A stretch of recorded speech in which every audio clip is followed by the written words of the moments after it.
legacy of this great baseball tradition in 1997. Let's take a look at Bobby Valentine's Safeway New York Mets hitting lineup. Brian McRae will lead it off, play center field. Edgardo Alfonso hits second, play third base. Bernard Gilkey in left field today. Butch Husky will hit in the cleanup spot and play right field. Todd Hundley, the designated hitter. John Olerud will play first base.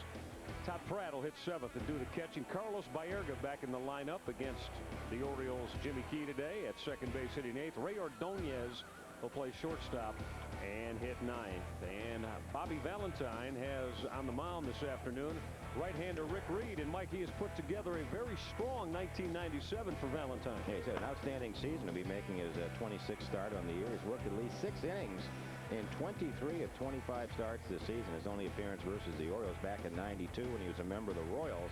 Hit 6 innings in that one. 6 hits, 1 earned run, but took the loss. 10-8 on the year with an outstanding 3.08 ERA. Let's take a look at the lineup that Rick Reed is going to face. Davey Johnson, now the Orioles Hall of Famer. Davey Johnson, as you said, back after 23 years with the thanks to owner Peter Angelos for putting him back in the dugout. His Safeway hitting lineup today. Brady Anderson will lead off and play center field. Jeff Rebelaze at second base. B.J. Surhoff will hit third and play left field. Geronimo Berroa in the cleanup spot in right field. Rafael Palmeiro will play first base and hit fifth. Cal Ripken at third base hitting sixth. The designated hitter today, Harold Baines. Chris Hoyles will do the catching. It'll be Mike Bordick at shortstop and hitting ninth. And on the mound, the Orioles left-hander looking for his 15th win of the year. First win at home here in quite some time. Jimmy Key. He'll be making his 29th appearance on the year over his last 30 starts. 1-1 with a 5 ERA.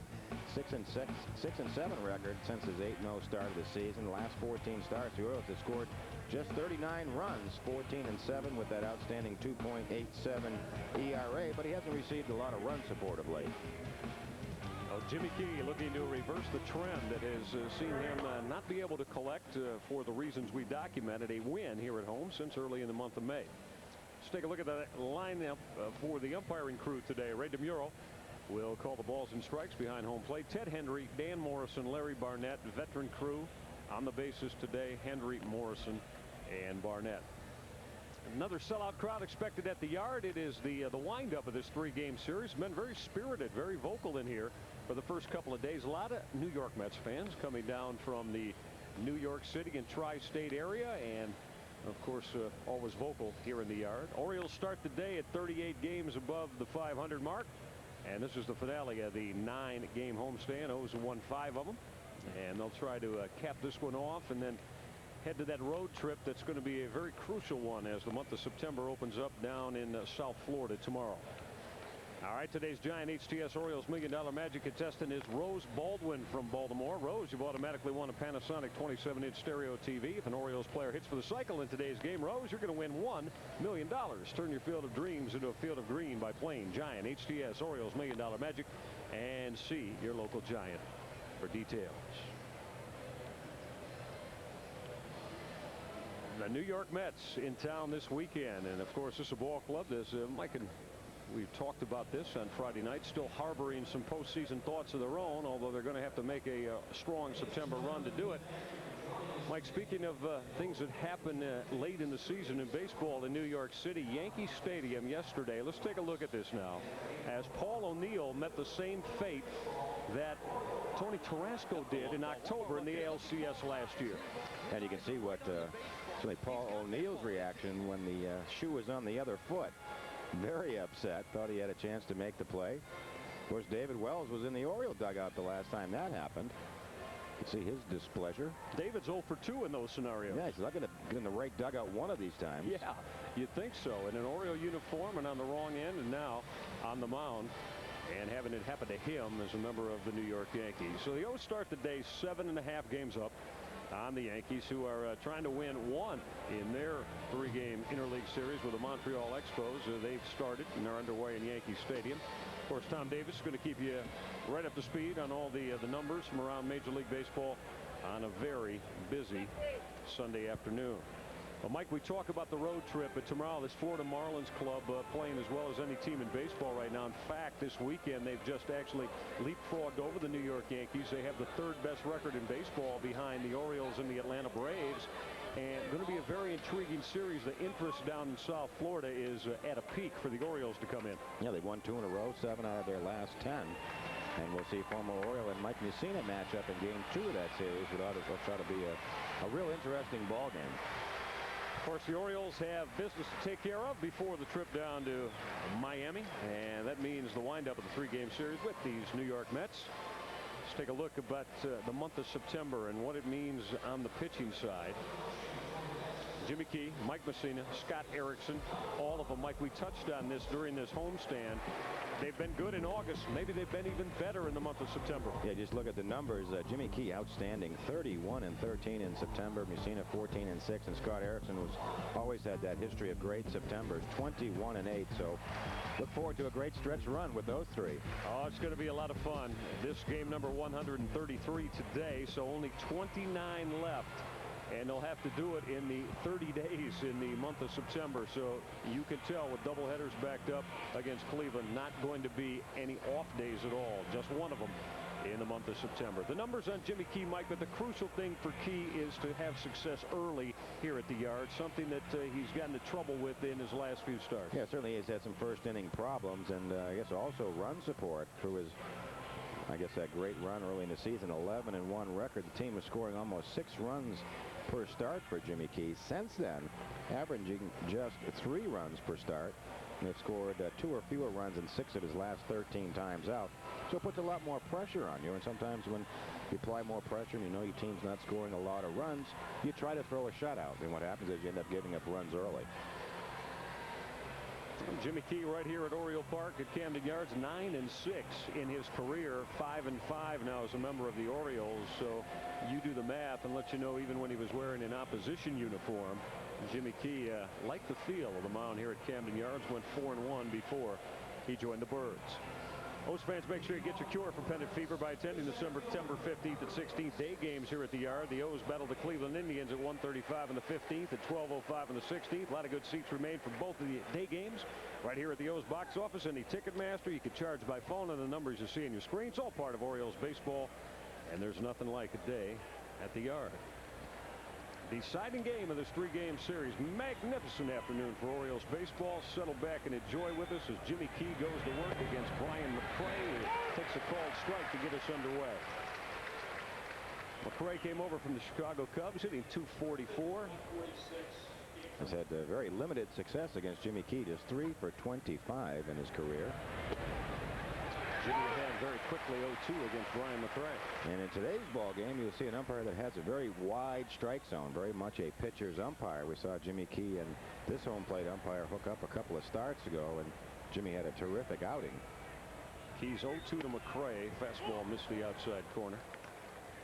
McRae has hit safely in his last 7 straight, 10 for 28 over that period. Let's look at the home plate umpire, Ray DeMuro. Jimmy Key is always working off the left side of that pitching rubber. Called strike 3. He throws Brian McRae. McRae obviously looking for something off speed. He just made sure he got paralyzed with the fastball. Well, when you're 3 for 26 against a pitcher, usually guessing wrong, and certainly McRae in this situation, nothing but fastballs from Jimmy Key in and out. And Ray DeMuro gives no help to Jimmy Key right here. It's right over the black of the outside corner.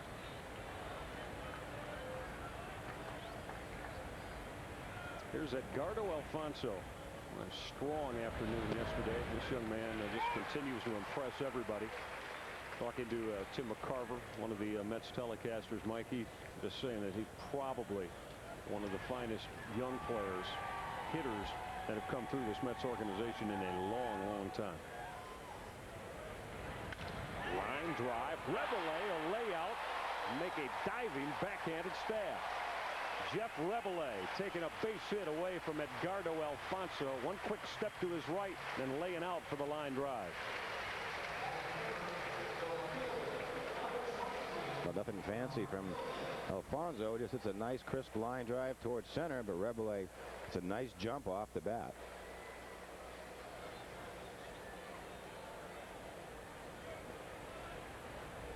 Jeff Rabelais continuing to dazzle with his work defensively.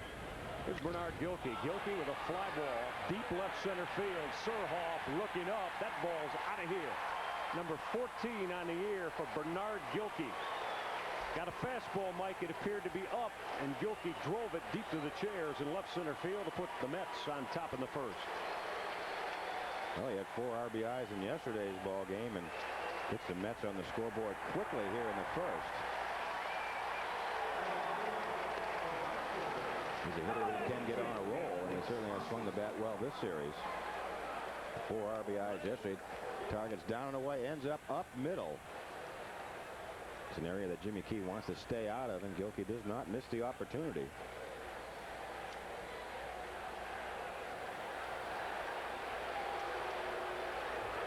P.J. Surhoff took a quick look, but he knew it was out of here. So Gilkey puts the Mets on the board.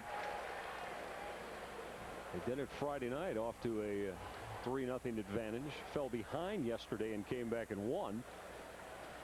Now again for the second straight start here at the Yard, Jimmy Key victimized by first inning home run troubles. That's in that game against the Royals. Before you get his feet on the ground, a couple of home runs, one by Jay Bell and then Chili Davis. Again, looking at Jimmy wanting to establish that fastball early in this game. First time Jimmy Key has ever pitched against the Mets.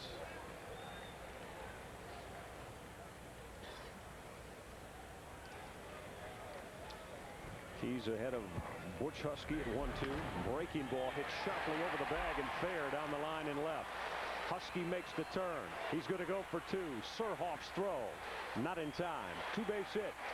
Butch Husky turned on a pitch and drove it between Cal Ripken and the bag. So the home run from Gilkey with 2 outs. Now the 2-base hit off the bat of Butch Husky. You see him go out and hook the ball actually up in the batter's box. He'll go by the base, third base in fair territory. Cal a few steps off the line. I think Surhoff, you see how quickly he comes into your pitcher, something he's done so well all year long. That's why he leads the Orioles in assists. Gets over in that corner very quickly. Butch Husky kind of huffing and puffing down there, Mike. It was a long 180 feet for him to go. Well, he is kind of husky. Yeah, he is that. Here's Todd Hundley. Hundley hitting from the right side. We were talking about on Friday night that Hundley with certainly the supreme power from the left-handed side of the plate. As a right-handed hitter, only a couple of his 28 home runs. But a dangerous hitter. And Mike, he's facing probably major surgery in the offseason. They said it's almost like a detached ligament in the elbow, and said even in throwing, he'll throw three great throws to second base, and all of a sudden one will have nothing on it. And that's the kind of injury that Hundley has. And he's been really 2 different hitters from the left side of the plate, then to the right side of the plate. On 4 pitches, Jimmy Key issues a 2-out walk to Todd Hundley. So now Husky and Hundley aboard. And Key's got to go after a guy that he knows very well, and vice versa. His former teammates. Toronto Blue Jays. Of course, my partner was also a part of those Jays clubs, teammates of Jimmy Key and John Olerud. The thing they have in common is they're both very nice people. Both of them, John Olerud and Jimmy Key. They have a history. John is 4 for 15 against his former teammate.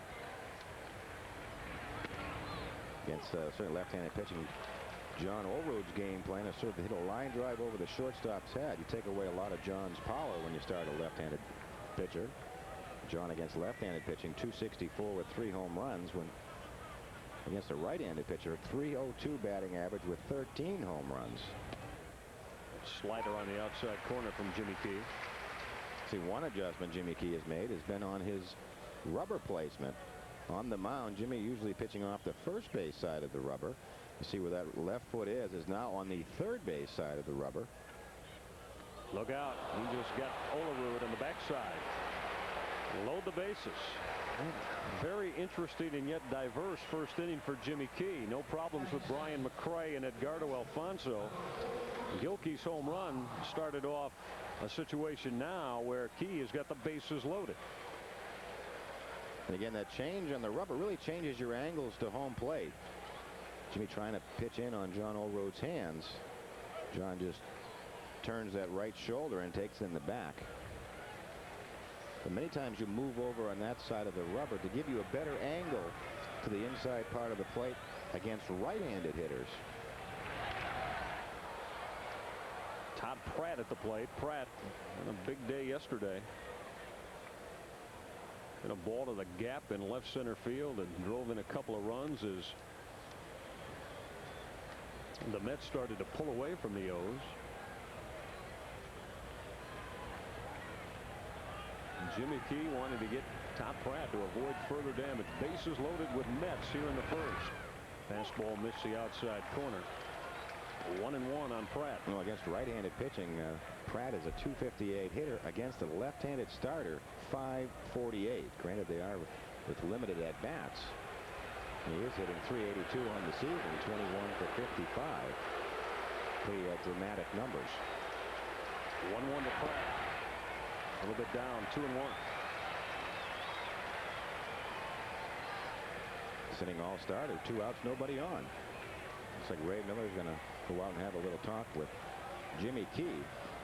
So far has missed badly since the home run to Bernard Gilkey. And really, again, it doesn't sound like much moving, 6-8 inches on that pitching rubber, but it does change all the angles to the plate. And a lot of times you move over on that rubber, it just looks different to the plate. And usually you do it when your fastball is running off the outside corner. So to keep that pitch on the plate, you slide over 6-8 inches on the rubber. So it shows you that Jimmy has done a lot of work between starts trying to rectify the problems that he's had early in the game. See, from that side of the rubber gives you a better angle. It's easier to pitch inside. If you're on the other extremity of the rubber, you have to go a lot farther to drive that ball to the inside part of the plate. 2-1 to Pratt. Just missed the outside corner. You see Pratt diving out there, and DeMuro said the fastball was off the edge. Big pitch here, Mike. 3-1. Got to come in. To one of the best, certainly power hitters in the National League.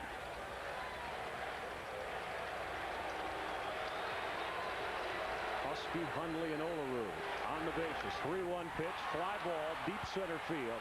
Brady Anderson with room. Back in the middle of the track, Jimmy Key gets out of a bases-loaded jam by getting Todd Pratt to fly deep to center field. Mets get one on the Bernard Gilkey home run. Orioles coming to hit 1-0 Mets when we come back.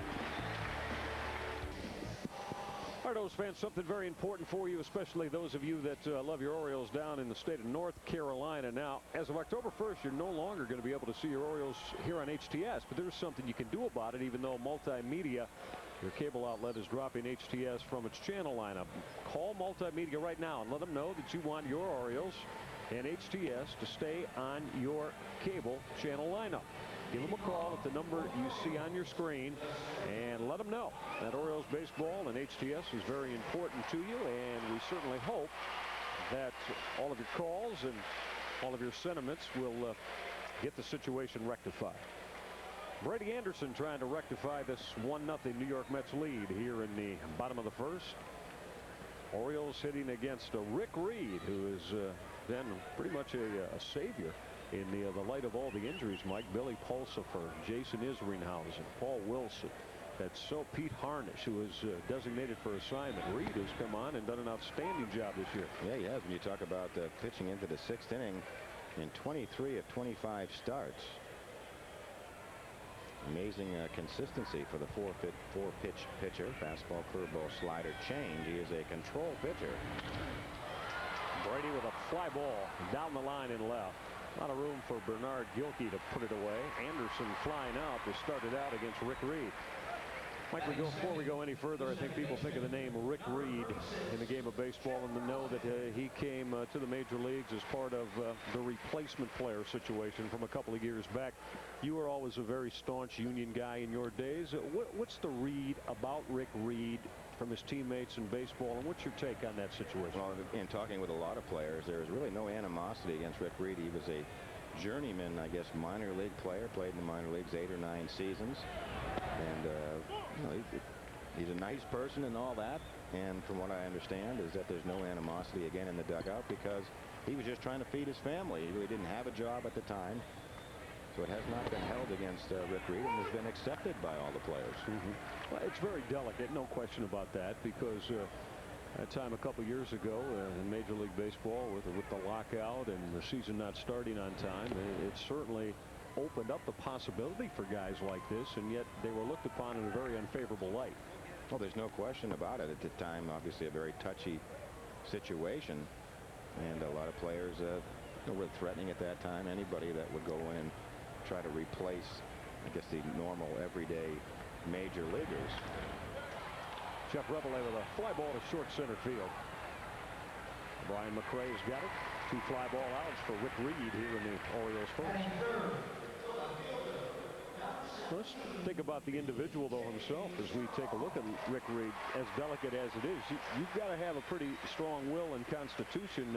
You can't be weak of mind because you know you're going to get some negative feedback and some flack. You better be ready to deal with it. Yeah, you definitely have to have some thick skin, but I think, again, the track record, Rick Reed had been around pro ball. He really wasn't a walk-on out, off the street, so I think there was a lot of understanding on the part of the players.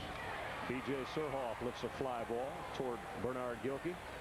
Quick inning as Gilkey puts it away. 3 fly balls for Rick Reed. Orioles go quietly here in the bottom of the first. 1-0 Mets. We come back to the yard on HTS.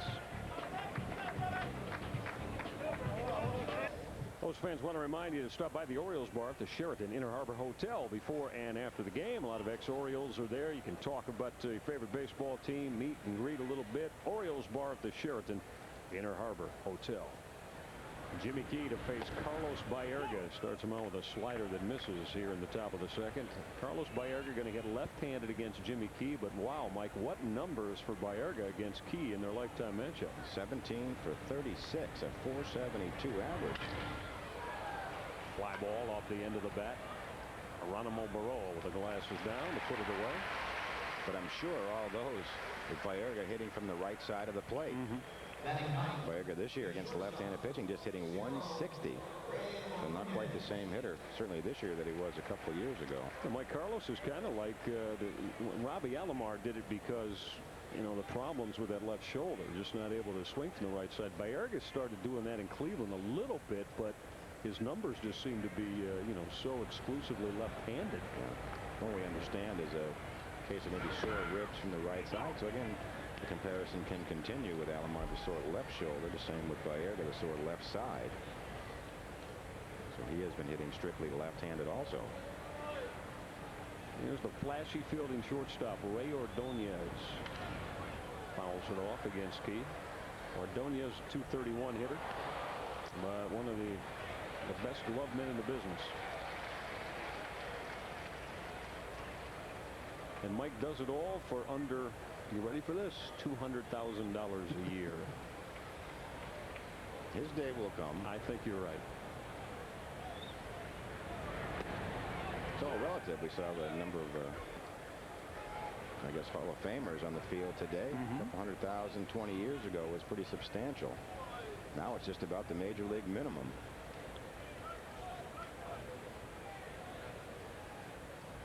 To Ordonez. Fly ball to the gap in left center field. You see how far toward that gap B.J. Surhoff is playing Ray Ordonez. Not expected to pull the baseball.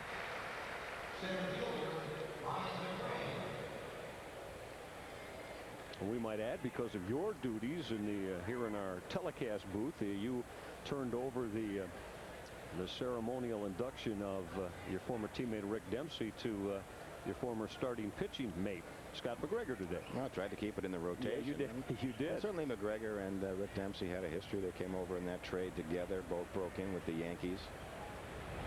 Well, didn't McGregor always follow you in the rotation? Didn't you go back? I like following Scotty. We did, usually, I guess in a lot of clubs they try to split the left-handers. You don't want the left-handers going back to back, but we really learned a lot from so much from each other from the start.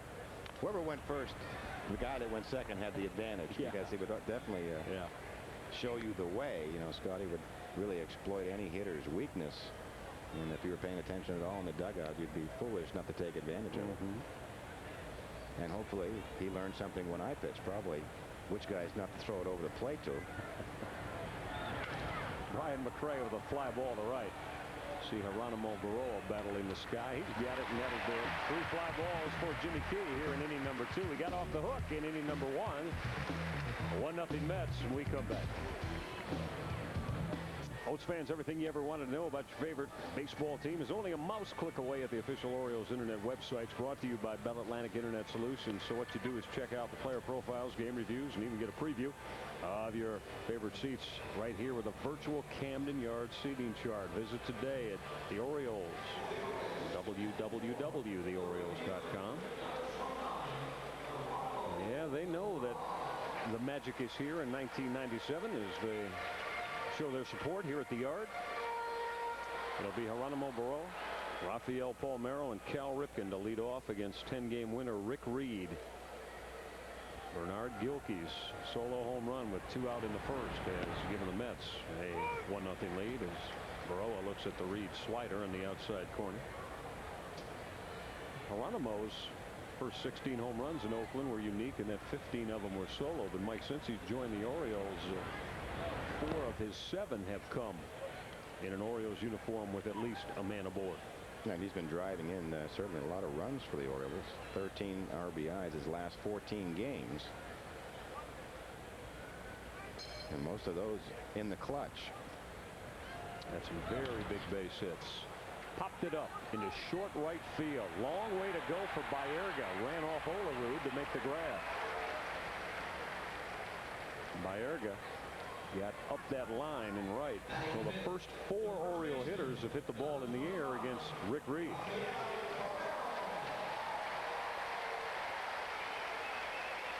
A lot of fly balls going around from both sides. That keeps up. We'll be in for some excitement because some of them are going to be of the deep fly ball variety. Speaking of deep fly balls, here's the Orioles leader in that department, Rafael Palmeiro, 31 home runs on the year.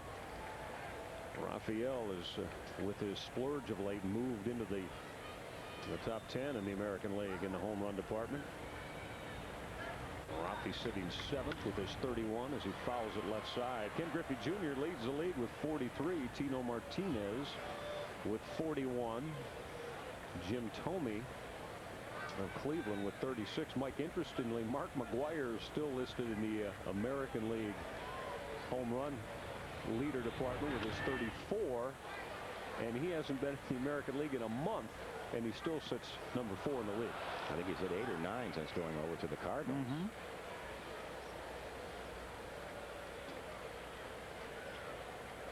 Rafael looking for a very hot September. He is more than willing to carry the ball club offensively. Drive to deep right center field. McCray back in the middle of the track to pull it in. Rafi gave it a ride, but there was room for Brian McCray in deep center. We talk a lot about mistakes to the inside part of the plate, and with Palmeiro, you really don't want to make any. You see the target from Pratt is off the plate in. The ball runs back from the right-hander right down the middle. Really dodged a bullet right there. You make a mistake down and into Palmeiro, usually you have to ask the umpire for another ball. Here's Cal Ripken. Cal hits it sharply at Carlos Baerga. First ball an Oriole is hit on the ground. Rick Reed retired 6 birds in a row. Let's go to the third. 1-0 New York Mets on HTS. Down in Florida, so will O's TV. Chris Hoyles and the guys in that hot Florida sun. You can catch the game on WPenn TV, serving Hampton Roads, Virginia, and the surrounding area. WSPC Cable 4, serving all of York, PA, as well as all the other local stations carry the Orioles television network. So you make sure you join my partner Mike Flanagan and me as we bring it to you. And note that start time now at 4 o'clock from down in South Florida. Edgardo Alfonso, 334 hitter. 4 base hits, moved him up about 5 points yesterday. And the top hitters in the National League and the average side. He's produced a lot of runs driven in, Mike, 66 of them on just 9 home runs. Yeah, a lot of them in the clutch. Over 400 with runners in scoring position. Over 400 against a left-handed starter. Fooled by Jimmy Key, couldn't check his swing. Had a 20-game hit streak earlier in the season.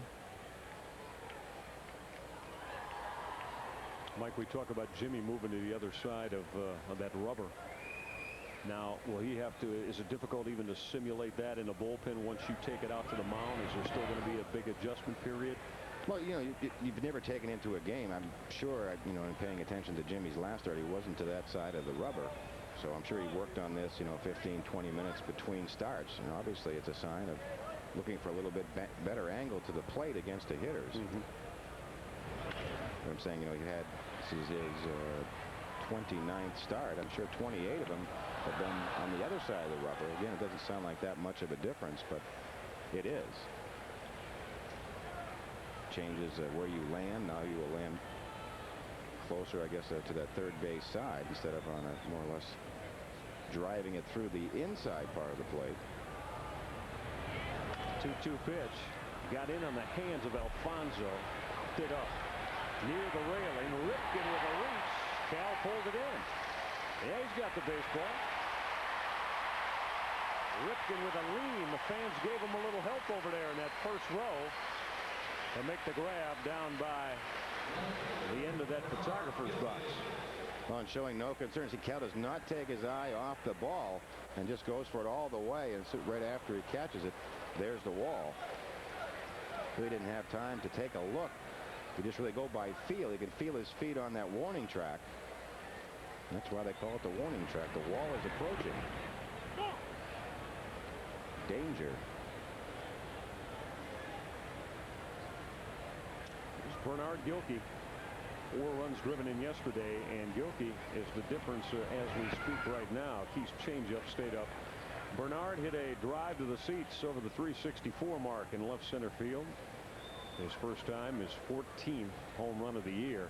Real slow start for this man that got a big contract after a career year last year for the Mets. Yeah, last year he had 317, 30 home runs, 117 RBIs. Many times you get that big contract and you figure, well, I've got to do better than I did last year, and the opposite happens. You try too hard, you press.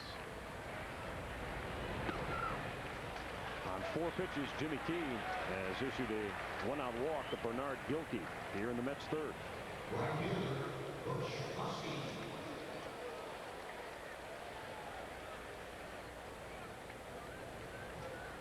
Bring Butch Husky to the plate. Long look down at Cookie Rojas.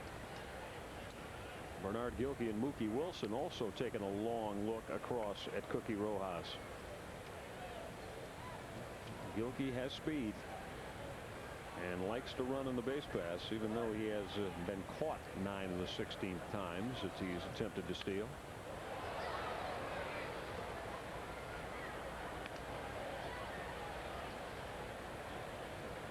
Husky doubled inside the bag, and Cal Ripken down the line and left his first time. They will play a double play depth up the middle. Reveille a couple of steps towards second. Bordick a couple of steps in from the outfield grass. See that Orioles defensive alignment against Husky. He just missed the outside corner, staying away from Butch. Here's a guy that tried to play him at third base, Mike, but defensively he just wasn't able to get it done over there. And Bobby Valentine's got to find a spot for the bat in the lineup, but he's out there with Everett and Ochoa. Valentine's having a hard time trying to divide up playing time for these guys. That's what makes a good manager. Try to keep them all happy, much like Davey Johnson has tried to do all season long. And dealt a certain hand, and you try to play it as best you can. It's been an interesting season for Bobby Valentine, to say the least. Jimmy Key's changeup had Butch Husky way out in front. Jimmy's ahead 1-2 on the Mets right fielder.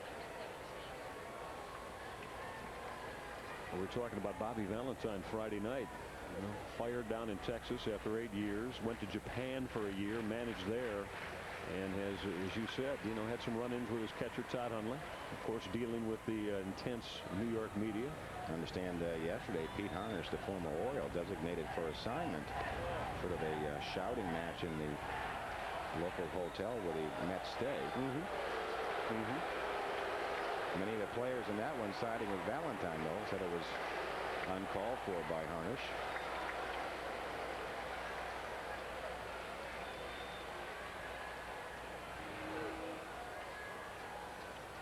A lot of noise at the Yard this weekend with the New York Mets in town. 2 weeks from now, when the other New York City team comes in, the Yankees, I imagine the noise level will be even kicked up a few more volumes. No question about it. See how Key has Husky reaching, and Butch is locked in on that outside corner. Now this is when Jimmy is showing the want Mike to come back with that good fastball on the inside. Well, he's the master of certainly mixing his pitches. We haven't seen many overhand curveballs as of yet, but mostly fastball straight change. Try to nail down or establish that game plan. 1-2 pitch. There it is. A fastball up and in to drive Husky back.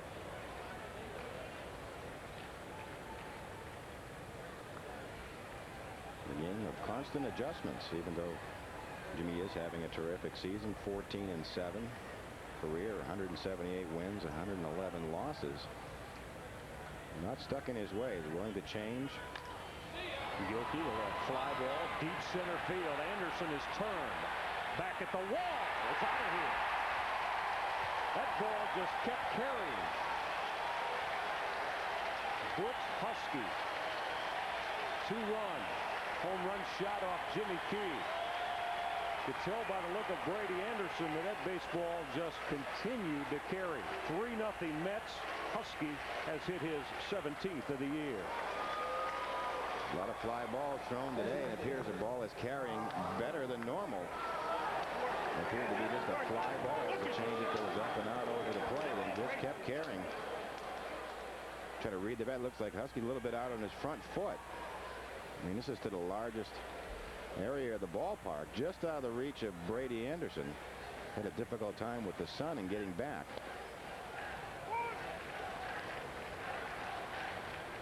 3-0 Mets as Husky unloads. He had to fight the sun right there and then find the wall. We talk about sometimes you get too close to the wall to be able to jump, and it looks like Brady's left shoulder caught on the way up on that leap. So already Cal has met with the third baseline fence, and Brady has met the center field fence. 1-1 pitch to Todd Hundley. Big breaking ball that missed. Gilkey with a solo in the first. Butch Husky, 2-run home run here in the third. Jimmy Key now has given up 22 home run balls. Changeup had Hundley swinging through it. Key's 22 home runs allowed now, the largest mark on the Oriole pitching staff.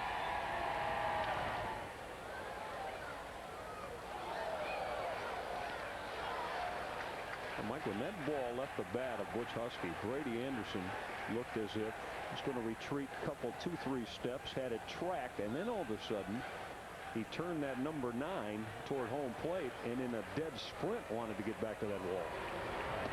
There's no worse feeling as an outfielder, certainly, to have to find the ball, battle the sun, and especially, you know, the players will tell you in day games here at the Oriole Park at Camden Yard, a lot of white shirts behind home plate. So many times you can't find it until it gets up very high in the sky. 3-2 still on Todd Hundley as he got jammed and fouled it off.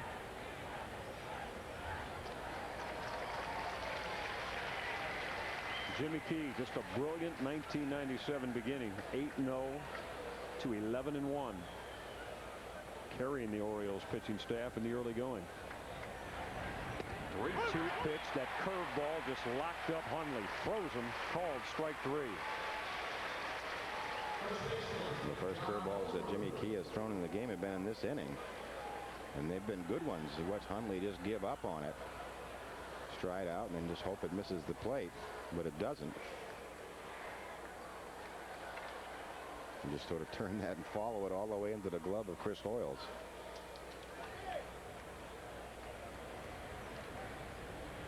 Bases empty with 2 out as Key goes to work now on John Olerud. Slider right there on the outside corner. Olerud hit by a Jimmy Key pitch in the first inning and loaded the bases before Key got Todd Pratt on a fly ball to deep center to get out of further trouble. Olerud didn't want to swing the bat, rolled it to Rafael Palmeiro. The toss to Jimmy Key covering. Damage done. Mets get 2 on the Butch Husky 2-run home run. Mets lead at 3-0. Bottom of the third. Coming up. Tom Davis, welcome back with an SK scoreboard. SK, taste the difference. Quality makes them. We'll begin with the Yankees and Montreal scoreless in the first inning. The Yankees are 7.5 back of the Orioles, 8 in the loss column. Both teams, the Orioles and the Yankees, losers yesterday. Florida leads Toronto 5-2 in the fifth. Detroit on top of Philadelphia 2-0 in the fifth inning. Melton Davis with a scoring fly ball. Cleveland has a 5-0 advantage over the Cubs. They're in the fifth inning. Kevin Slicer a 2-run single. It's Pittsburgh and Milwaukee scoreless in the second. Likewise, Houston and the White Sox, and so is Cincinnati and Minnesota. Elsewhere, Kansas City leads St. Louis 1-0 in the second on a Dean Palmer home run. So that's a look at the SK scoreboard. Let's return down to Michael and Mike Flack. All right, Tommy, thank you very much. We appreciate it, and we'll make sure we check in with Tom Davis quite a bit during the course of the day. The O's fans hoping to get something stirred up here in the bottom of the third as the Orioles get set to go against Rick Reed. We're pleased to be joined by the wife of the third base coach of the Orioles, Beth Perlazzo, and Beth is ready to talk to us a little bit about the wives' quilt drive that continues to take place and is going to really kick into gear when the Yankees come to town as Harold Baines leads it off. All right, Beth, we know that all the wives are working hard on it. The players are signing it, and obviously everybody's got to get in some great anticipation for this. Give us all the details when it's going to take place. Well, we're going to be selling tickets here in the ballpark, the wives will, during the Yankee series, September 11th through the 14th. If you'd like to buy tickets now, you can buy those in fan assistance. And if you're like a lot of us and you'd like to go and buy one from one of the area salons, you can call the ballpark at 547-6168, and they can give you the name of a salon in your area that's participating. All righty. That's Harold Baines with a ground ball that backed up John Olerud. The toss to Rick Reed retires Baines. Now, what about the benefits of the quilt drive? That's the main thing, obviously, and we always talk about that, Mike and myself, and certainly we've seen the same thing with the canned food drive that you wives put together so well. What about the quilt drive? Where does the benefits go? The benefit is for the Kennedy Krieger Institute, and they do research and therapy for children with brain disorders, and we're really excited about getting to work with them. It's a wonderful group of people. We toured the Institute last week, and it was just phenomenal, some of the things they're doing there. It was just an amazing place, and we're so excited to get to work with them. Kind of heart-rendering to be able to go do that and know that you're going to be able to help the cause. Yeah. It really did. It gave us a bird's eye view of exactly where this money is going, and it just makes you want to work that much harder because it's just amazing what they're doing. Did you get my partner Mike Flanagan's signature on the quilt yet? Huh? I don't know if he signed that for us yet. Well, he better. I don't want to hurt the value. That would only up the value. He It's better a gorgeous sign it. quilt. It is. They had a shot of it on camera the other day, I think, on our pregame show. Yeah, we did. It's very, very good looking. It gives you a personal side of this baseball thing. I mean, everybody sees the guys every day, and they see them working hard on the field. But this gives you kind of a glimpse of their family and things that are personal to them. And it's a lot of fun. You know that guy right there in the monitor? Yeah, Who is that? I know that guy. Yeah. Chris Hoyles with a fly ball to deep left. Bernard Gilkey back in front of the wall to pull it in. We thought Sam Perlazzo may get a little business there, but it didn't carry well enough. When you're at home watching Sam, and you know all the byplay that goes on between your husband and Dave Johnson.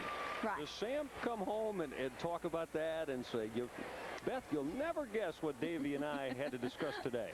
He loves working with Davey. Davey's a lot of fun. He's a brilliant manager, and Sam enjoys Davey totally. And he does. He comes home and tells me sometimes some funny little things that happen, and it's just a blast. He has some of the neatest stories. Oh, this is such a fun game. We've got to tell you, when Mike and myself, when we go on the road, Sam is the entertainer deluxe, really. Mike, right? I mean, we love the stories about Lou Piniella on that last West Coast trip were just unbelievable. We're really remiss in not having a tape running on one of these trips. We were looking for an outstanding pregame show. Take one of those bus rides from the ballpark to the airport. Yeah. Oh, I can imagine. There's something. Sam, he's got some wonderful stories from all those years with Lou. Sure. And Lou's a pretty entertaining person himself, and Sam loved working with Lou. Mike Bordick grounds a 2-1 pitch foul up the line and right.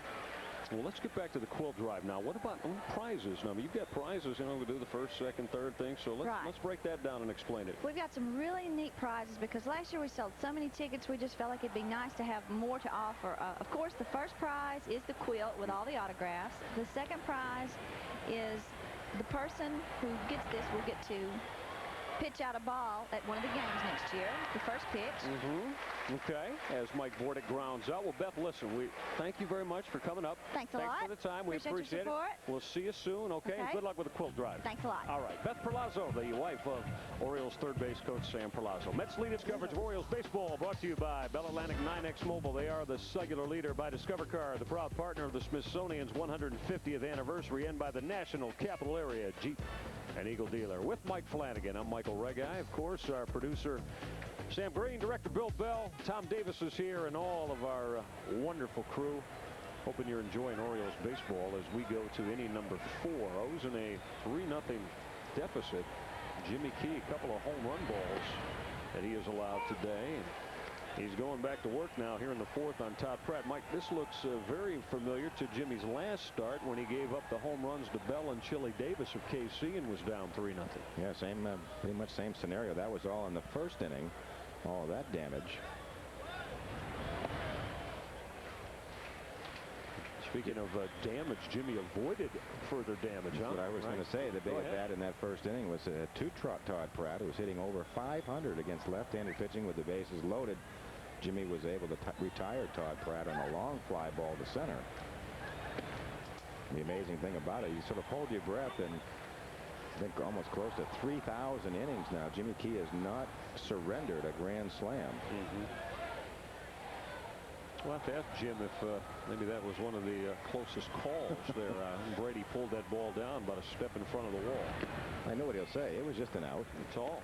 Doesn't matter. Could have been a pop up to the catcher. And that's really what, when you become a veteran pitcher, you realize that a line out to second base is the same as a dribbler back to the mound or a long fly ball. They're just outs, and that's the way you distinguish. When you're a young pitcher, you come up, you may feel badly if you throw 3 or 4 line drive outs.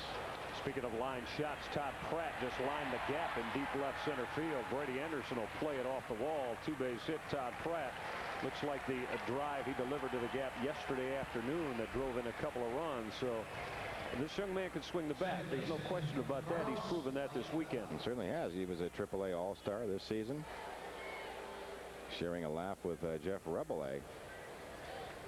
Fastball that ends up sort of thigh high away. Pratt just sort of lifts it into the alley in left center. So far, I'd say with Jimmy Key, it has been fastball location more than anything else in this game.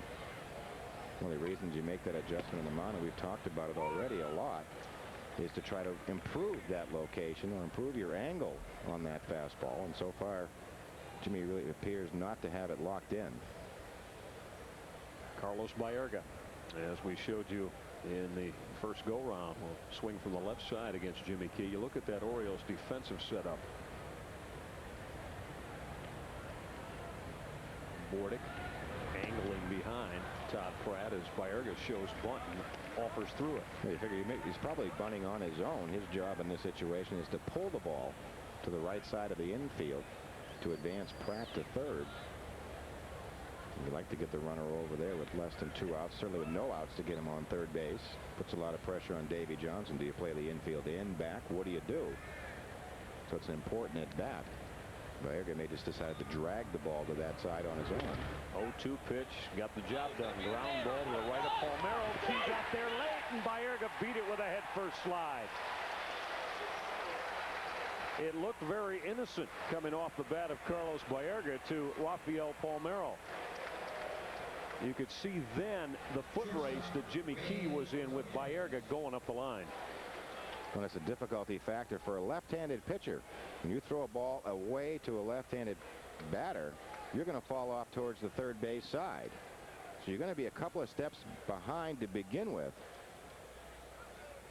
Jimmy in that foot race, and Baerga's smart enough to realize if he slides, Key's not going to be able to reach him. You're really running blindly as a pitcher. You really don't know where the runner is.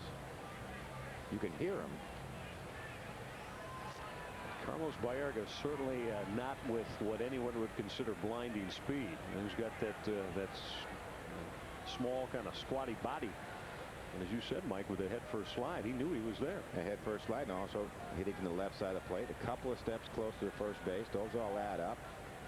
When he's pulling the ball, he's getting out of the box a little bit quicker again from that side. So he's going to be a couple of strides ahead of Jimmy Key. Now the Orioles defense will up the middle. Rebele and Bordick playing in double play depth. Ordonez pushed the bunt. Key's going to have to field it and go to Palmeiro. Todd Pratt will score easily. So Ray Ordonez with a sacrifice bunt, making sure that he's able to produce the run, give him an RBI, moves Baerga to second base. Todd Pratt scoring 4-0 Mets. And that was a rather nice bunt, and there's two kinds of bunts really in this situation. They suicide squeeze where the runner breaks from third base, and the safety squeeze, and that's what this is. As the runner on third, you read what's happening with the bunt. You're not breaking on the pitcher's move. But then just sort of pushing it towards first base. And Pratt, even with a late break, makes it home easily.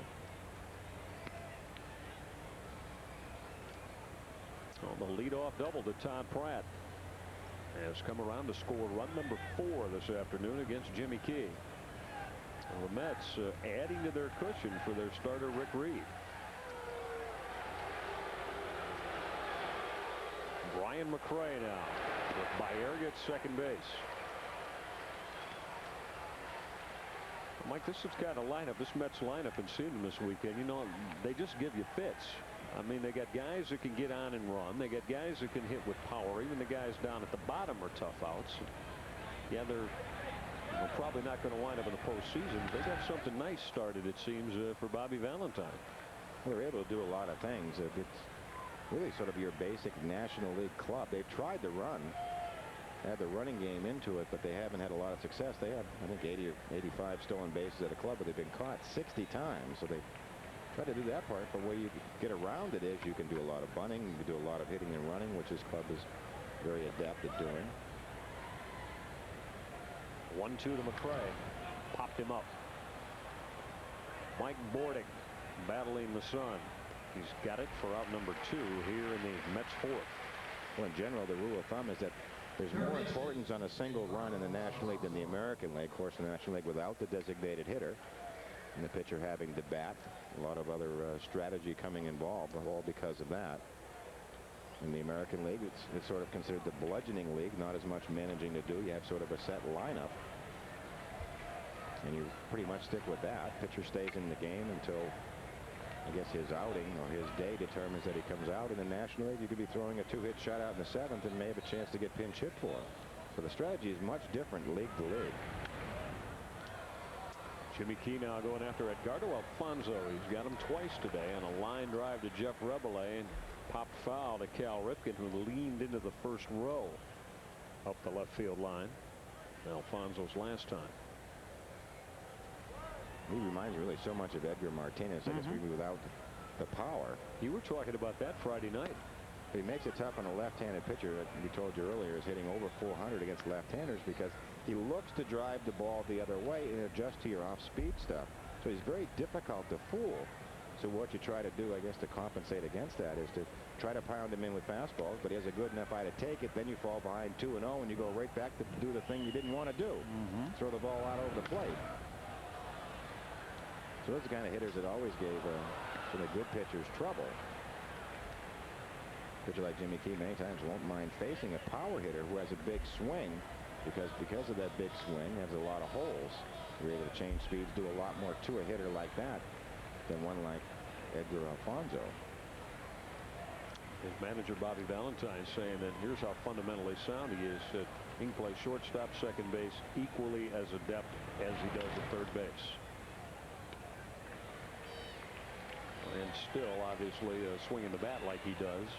I never like to be forced to pitch hitters in because we talk about it a lot. A mistake in is a home run when the hitter is looking in there. You may get a hitter out there a couple of times. You're just never sure when they're going to open up with that front left leg and be looking that way, and that's when you get burnt deep.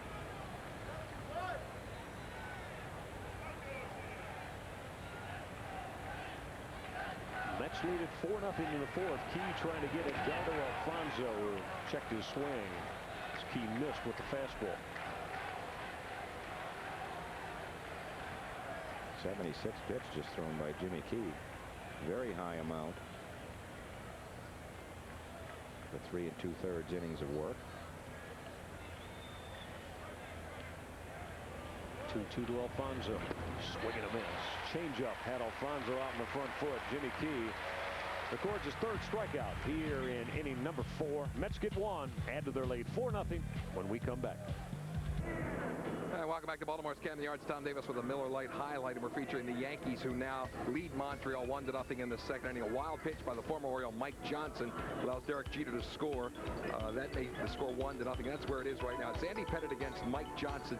Pettit's after his 16th win, and the game was delayed 55 minutes for the retirement ceremonies of Don Mattingly's number today up there at Yankee Stadium in New York. Again, the Yankees won, Montreal 0. The Yankees 7.5 back of the Orioles, 8 in the loss column. Michael?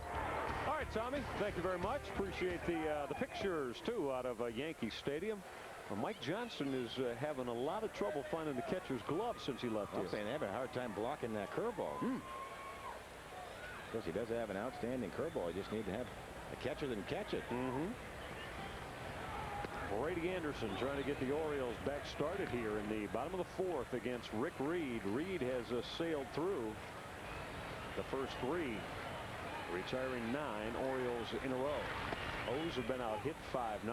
They trail it 4-0 here in the 4th. And Rick Reed has just thrown 26 pitches to get through 3 innings.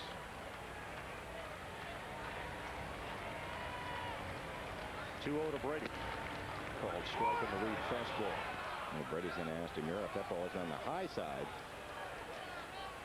Rick Reed, again, not much to go wrong with this delivery. Very simple. Keeps the hands right around chest high. Nice easy leg lift. Smooth follow through. Worried again more about location than velocity. Changing speeds.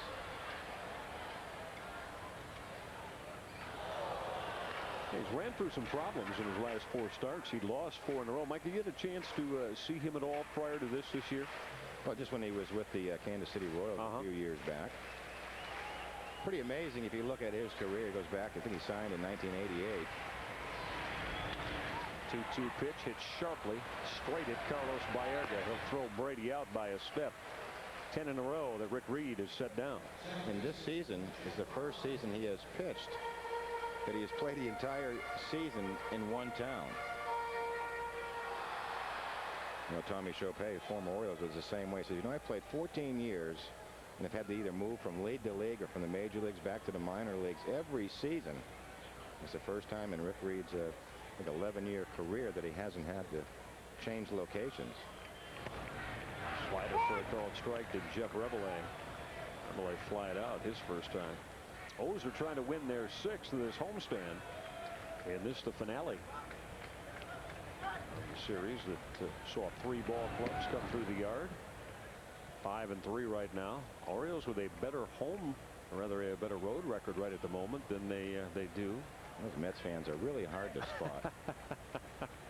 How can you tell when you see one? They're in camouflage, aren't they? Ray Miller, the pitching coach for the Orioles, very familiar with Rick Reed. He had him for a couple of seasons with the Pirates. He said he made his major league debut in 1989, late in the season. Rabelais with a line drive off the glove of Ray Ordonez. Sounded like Jeff shattered that bat. Might have fooled Ordonez a little bit. That one quick skip.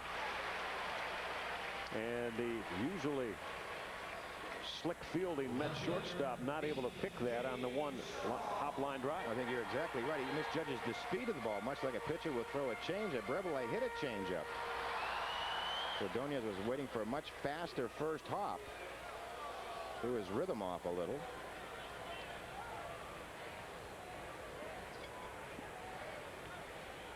Jeff Rabelais and awarded a base hit by the official score. That is the first Orioles hit of the afternoon after Reed had retired 10 in a row. Well, that scoring has drawn the wrath of the crowd. Many times in the first base hit of a ball game, you're looking for, I guess, a cleaner single. But Van Meal also felt that Ordonez is such a great fielder. If he can't catch it, it has to be a base hit. You think that was mostly the Met fans during that call? I don't know. Are there any Mets fans here? How about those the folks we just saw? You think they qualify as Mets fans? There's at least 2 here. I'm going to run into quite a few of them around the Inner Harbor area after the game yesterday. They were pretty boisterous, to say the least. After a 13-6 win, I guess it was hard to deny him. Well, you had your Oriole colors on. What did you expect? Of course. I had to, you know, try to keep everything in check, make sure it remained calm. Reed and Pratt wanted that as they tried to frame the outside corner with that backdoor slider. Yeah, he falls into the category as a nibbler, just nibbling at the corners. What's the deal with the St. Patrick's Day Mets hats? Oh, yeah. Wide assortment. 2-2 to Surhoff. Missed down. 3-2 on BJ.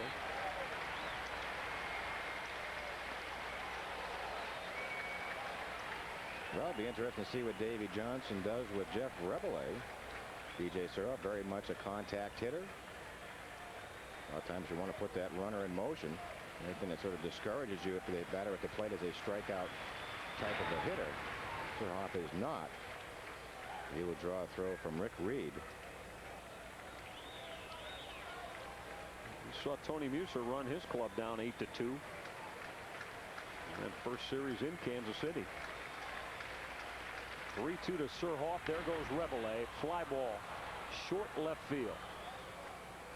Bernard Gilkey will haul it in. Out number 2 in the Orioles' fourth. Surhoff flying to left as Rebele moved on the 3-2 pitch.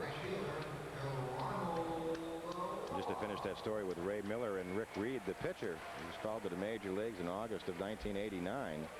August 4th to be exact. Made his major league debut against the Mets through 8 scoreless innings. He made one more start and then was returned to Buffalo on the 14th, and that's sort of been the story of his career until this year. Been playing for Pay since 1986 from Huntington, West Virginia. I heard you started to play for Pay from the moment you got into high school in New Hampshire. Stop. I was on the payroll in Little League. Is that what you're trying to say? That's what I'm trying to say. I don't want to put you on the spot or anything, but yeah, well, you know, I mean, I used to be a paper boy. They knew when they had a gem, and they said, well, we get into a bidding war for your services in Babe Ruth and Legion Ball. No such luck. Not true? My grandfather would come down every now and then, stick $5 in the screen behind the fence if I pitched a good game. There you go. Actually, the incentive for me in Little League ball, we had a thing, if you hit a home run, they would give you a sundae at the local Tasty Free. So I was always trying to go deep. But really, my batting average suffered, but I gained about 20 pounds. The Manchester Tasty That Free. was more important than money in those days. You bet. That strawberry sundae at the end of a hot Sunday afternoon. Reed's ahead of Barrow. 0-2. Slider misses away. 1-2 on Geronimo. We were actually like the king in his court when I was young. My father had played professional ball. My uncle had played in the Braves organization. And on Sundays, we'd go down to the local field and challenge who was ever there. Oh, yeah? I think my father and uncle enjoyed it even more than I did in those days. Yeah. And after we were victorious, we would always go out for a hamburger or a hot dog in the afternoon. So we really look forward to those Sundays. The barnstorming Flanagans. The king in his court. Yeah. Reed's 1-2 to Baroa. Line drive, base hit right field. Rebele is going to take a look and stop right there as Husky got on the baseball. So a couple of singles here in the fourth. Jeff Rebele, Geronimo Baroa. Orioles have 2 on for Rafael Palmeiro.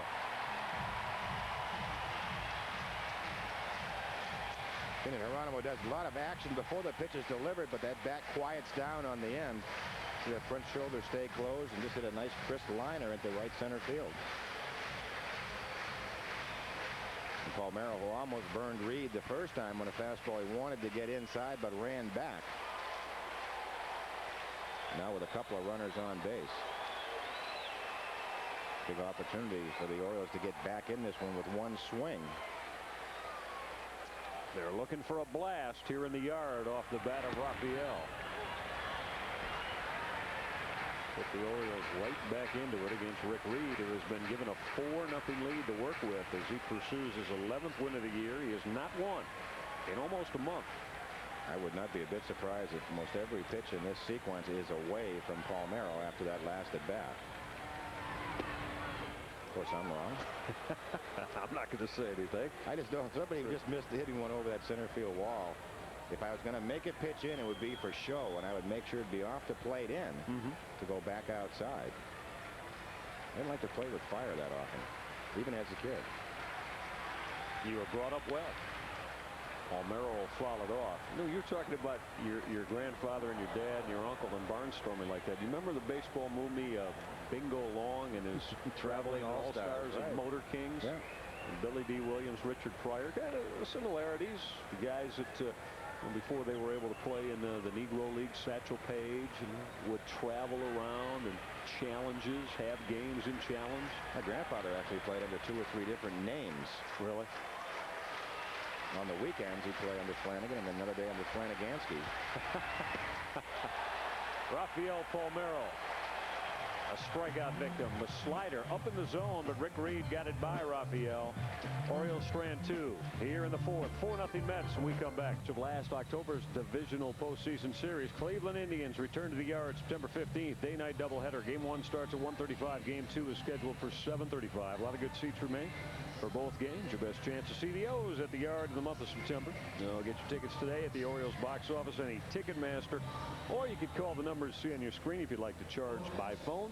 Orioles baseball, be a part of it. Nothing like a day right here at the yard. Michael Regat, Mike Flanagan, good to have you along. We go to inning number 5. Orioles trailing the Mets 4-0. Jimmy Key going back to work, facing Bernard Gilkey, Butch Husky, and Todd Hundley. These are the 3 heavy hitters in Bobby Valentine's lineup, and they've done damage today. Gilkey has homered, walked, and scored twice.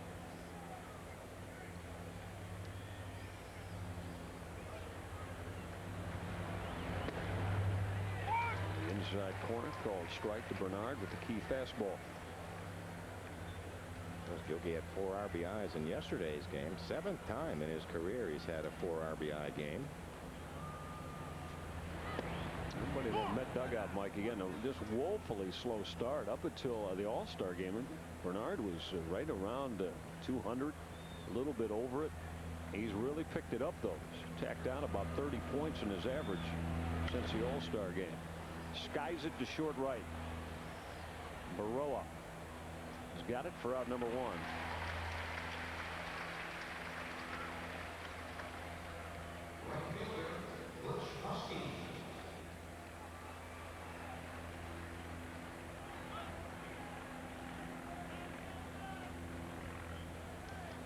Here's Butch Husky. You see by that graphic that he has been a tough customer for Jimmy Key today. 17th home run last time the two faced. Followed the walk to Bernard Gilkey in the 3rd. Since that time, the Mets have added 1 more. He is a much better hitter against left-handed pitching, 339 versus 254 as against a right-handed pitcher.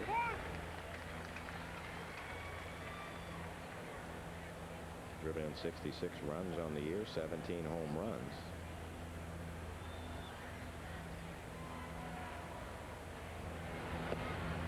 Two and one on Husky, who is just that, as I think my partner pointed out when he legged out his double. Kind of showed that he might need the oxygen tank.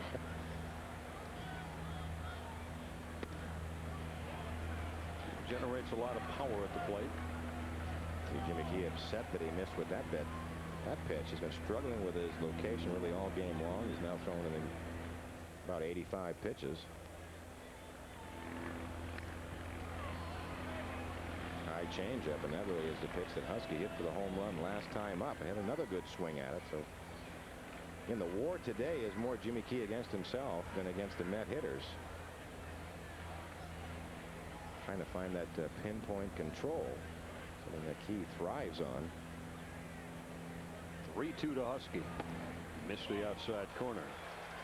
Well, Butch Husky's got himself a walk with 1 out here in the 5th. He has been on all 3 times. Jimmy Key has yet to retire him today. Well, Mike, we were talking about before the game, Orioles having lost 2 of 3 to Kansas City earlier this week, and then looking at the prospects right now of losing this series if they don't come back here in the middle of the game on. Be the first time since what, we figured mid-July, since he'd lost a couple of series in a row. Yeah, just about 6 weeks ago since they've lost back-to-back series, and that was in that one really 10-game stretch where they may have struggled the most they have of all year long. Butch Husky just got a huge jump. Now, he was going on first movement, and he guessed right as Jimmy Key came through to the plate. Yeah, there's different signs that a manager will give. Is straight steal when you get a jump, or you don't run unless you get a jump, or almost must go or first movement by a pitcher. And what you hope happens is that Jimmy Key is focusing so much at Hundley on the plate that he sort of ignores the runner. Jimmy's behind Todd Hundley. And Jimmy's been pitching in a lot of dangerous counts throughout this game. 2-0 pitch. Stayed upstairs, and Hundley probably expanded the zone on that changeup. Well, when Jimmy Key's right, he really doesn't mind falling behind the count because he knows that changeup he can locate down and away to get back in the count, or as they say, get a cheap out. But today he hasn't had the kind of control that he really wants to fall behind on. Hundley had a big swing there at a 2-0 changeup. Jeff Rabelais was ducking behind Butch Husky. And really, with one out, you wouldn't expect Husky to be going anywhere. They're already in scoring position. Hundley got hit. See him turn that left shoulder, expose the left side of the upper torso, and Jimmy Key has hit his second Mets hitter today. Yeah, trying to pound that fastball in on Hundley's hands and just drives it in too far. Just tucking that shoulder. We saw that same sort of reaction, and hitters train themselves to turn that way on a slow curveball that caught Hundley looking.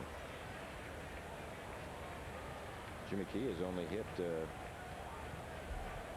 to say 3 batters coming into today. In 178 2/3 innings of work. Today he has 2 more. Here's John Olerud now. Did he stop the bat on the slider? Yeah, he did. Third base umpire Larry Barnett gave that safe sign down there. Well, Olerud was the other hitter that Jimmy Key has hit today, trying to pitch in on John's hands. John likes to extend those arms, or certainly the inside out the ball against left-handed pitching. Brady Anderson far over to the left center field gap against Olerud. He missed. Well, he and Hoyles. And that's a pitch Jimmy Key really needs. That's where he's been trying to throw it all afternoon, low and away. Finally gets one there and doesn't get the call from Ray DeMuro. And watch Jimmy Key just sort of wait for the call that never comes. And that's where you work 15-20 minutes on the side between starts, throwing it right there. Big pitch. 2-0 to John Olerud with 2 on. 3-0.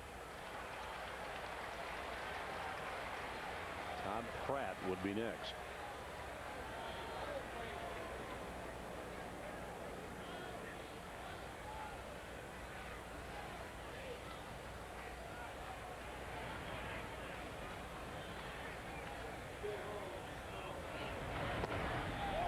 On 4 pitches, John Olerud has drawn a walk. After Gilkey was retired on the fly ball, a walk to Husky. Hundley hit by the pitch. A walk to Olerud. The Mets have loaded the bases against Jimmy Key. Well, a lot of heat now on young Todd Pratt. Second time in this game he's batted with the bases loaded. Back in the first inning with the bases loaded and 2 outs, and this time bases loaded, 1 out. Now you see Ray Miller's reaction to it all. Thing is, he can tell high and low from the dugout. He can't really tell if it's on the plate or just off, just sort of shaking his head like that's a pitch we need to have. Bases loaded with Mets. Already lead it 4-0. Todd Pratt turning and driving it deep into the corner and left. It's going to fade foul down that line. Well, we talked about it earlier. Jimmy has never allowed a grand slam in 2,400 and about 5 innings, and twice Pratt has flirted with that. Boy, now had enough distance, just foul, and one to dead center field that missed from a couple of feet. I think that's why Chris Hoyles wants to go out and have a talk. Say, what do you want to do here? How do we want to approach this at bat? What are you thinking? Because Chris Hoyles knows that Jimmy Key is not on top of his game control-wise. So how should we approach this at bat? We really could use a ground ball double play, but my sinker really hasn't been there today.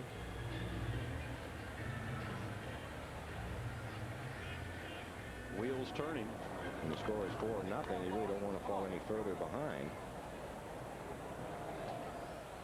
Mike, he's only been to the plate 57 times, has Todd Pratt here in this 97 season, but he's yet to hit into a double play. And he is a slugging percentage that is very loud at .545. Ground ball to short. Taylor made. Bordick, Reveille, Palmeiro. Turn it over. 6-4-3. Orioles double play, getting Jimmy Key out of the top of the 5th. Let's see if that provides the O's offense some impetus. 4-0. Men enjoy baseball. The 6-4-3 double play express. Bordick to Reveille to Rafael Palmeiro. Deer Park and an Orioles double play. Deer Park. That's good water.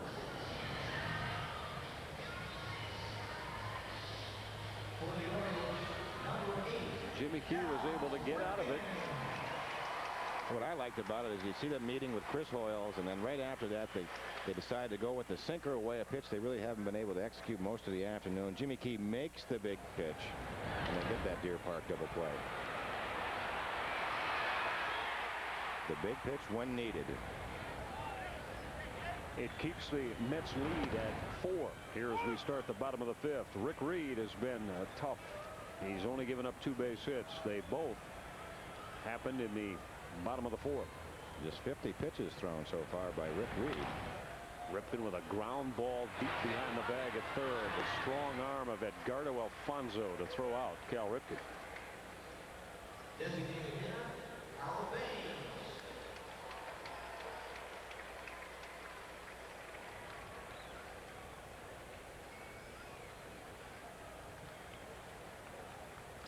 Bring Harold Baines to the plate.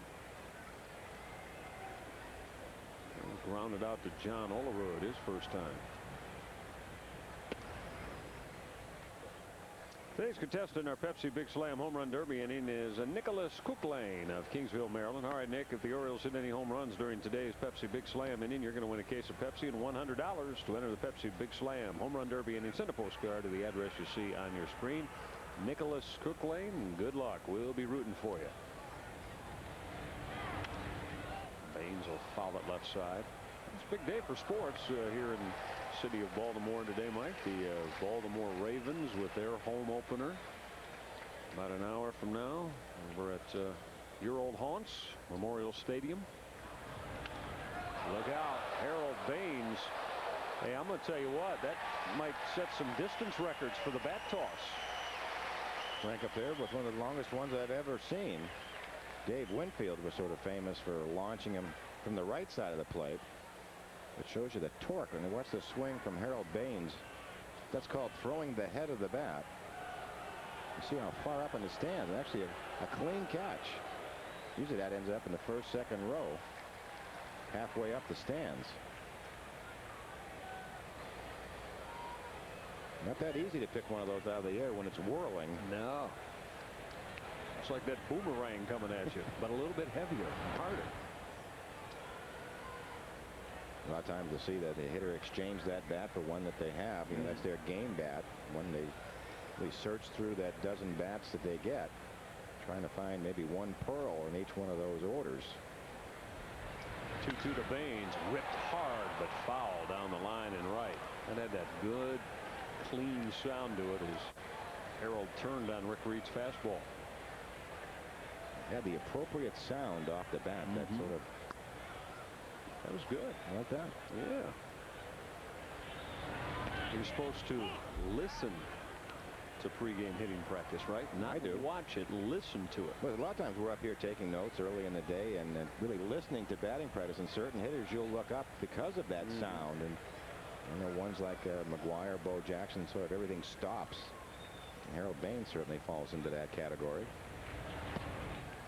Reed missed on the 3-2 pitch, so with one out here in the 5th, the Orioles have Harold Baines on with a walk. First walk of the day from Reed. Having heard you just put out that strong sound effect. If we ever get in trouble up here, I think we're going to be in good shape because, you know, if everything goes down with the cameras, then we'll let you recreate, just like Ronald Reagan used to do back in, remember? Oh, yeah. Well, you can, Flanagan, you can recreate. I don't make up as much as he does. Or he did. Dutch Reagan at that time. Oh, yeah. Bedtime for Bonzo and all the rest, right? I'm not going to go there. I'm just talking about his sportscasting days. Okay. Yeah.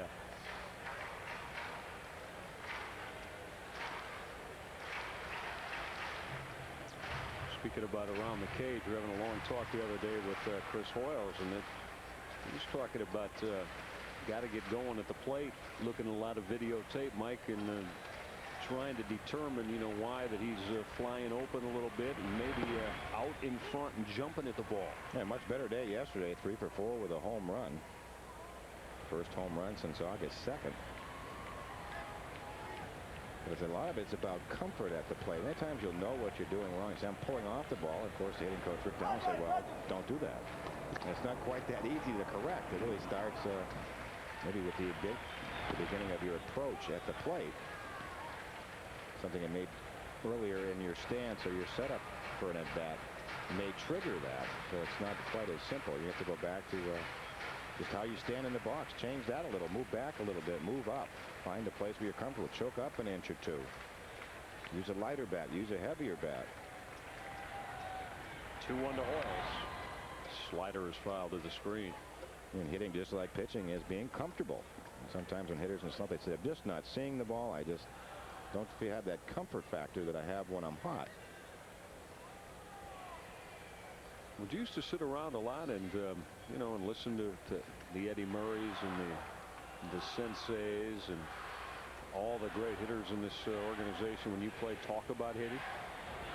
I liked a lot being around everyday players. Sometimes a team somewhat gets segregated, that, you know, the hitters sort of hang with the hitters and the pitchers are always talking pitching. But one of the best things I did was room with Richie Dower, who was an everyday player, and he opened my eyes that, again, I always thought the hitter was in my head. He knew exactly what was coming when I was struggling, and Richie would just tell me how confused hitters are too. So it's really, when you have your game plan together, the hitter may or may not.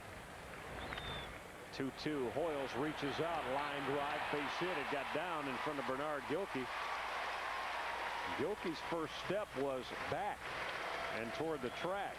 Hoyles reaching out with a soft line drive base hit, so Chris's bat's starting to come around. Well, watching all that take helps, and certainly hits like this help. It's almost like a second serve in tennis. You just watch him reach out and sort of flick it over the net. Almost impossible to defend it.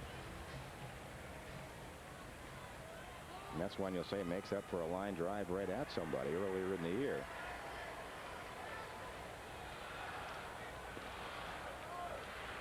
Mike Bordick got the Orioles started yesterday. The line drive base hit down the line and left. O's had a 3-0 lead before the Mets erupted. A different story today. It's the Orioles that are on the short end. They're going to have to be the ones that come from behind.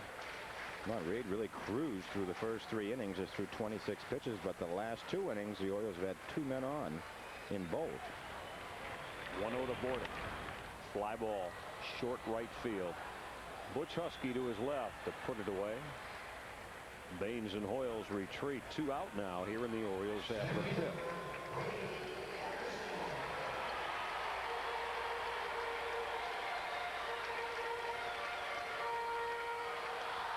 The yard comes alive as Brady Anderson steps in.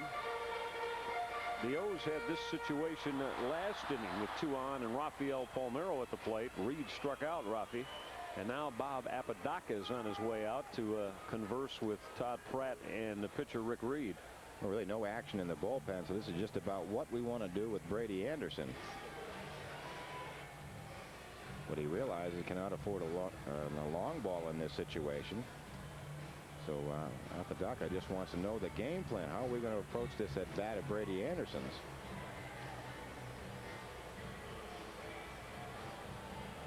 The thing about pitching at Camden Yards, you always have to think, what if? certainly a long fly ball in this situation. It's 4-3. Living large over in that New York Mets television booth. It's Gary Thorne, the play-by-play man, right of your screen, and Ralph Kiner. Got the Stogies fired up there. Oh, yeah. Tim McCarver should be in there somewhere. What was that cello? Was that like Red Auerbach lighting up enough early? I think this one's over yet? A little premature. I'd say so. We used to be at the Garden as a kid all the time. Yeah. I bet you'd come home with some of that aroma of red cigar smoke on your clothes. Well, that aroma's still in that old Garden, believe me. And I still have those clothes. On the outside corner, Rick Reed changing speeds a little bit on Brady Anderson.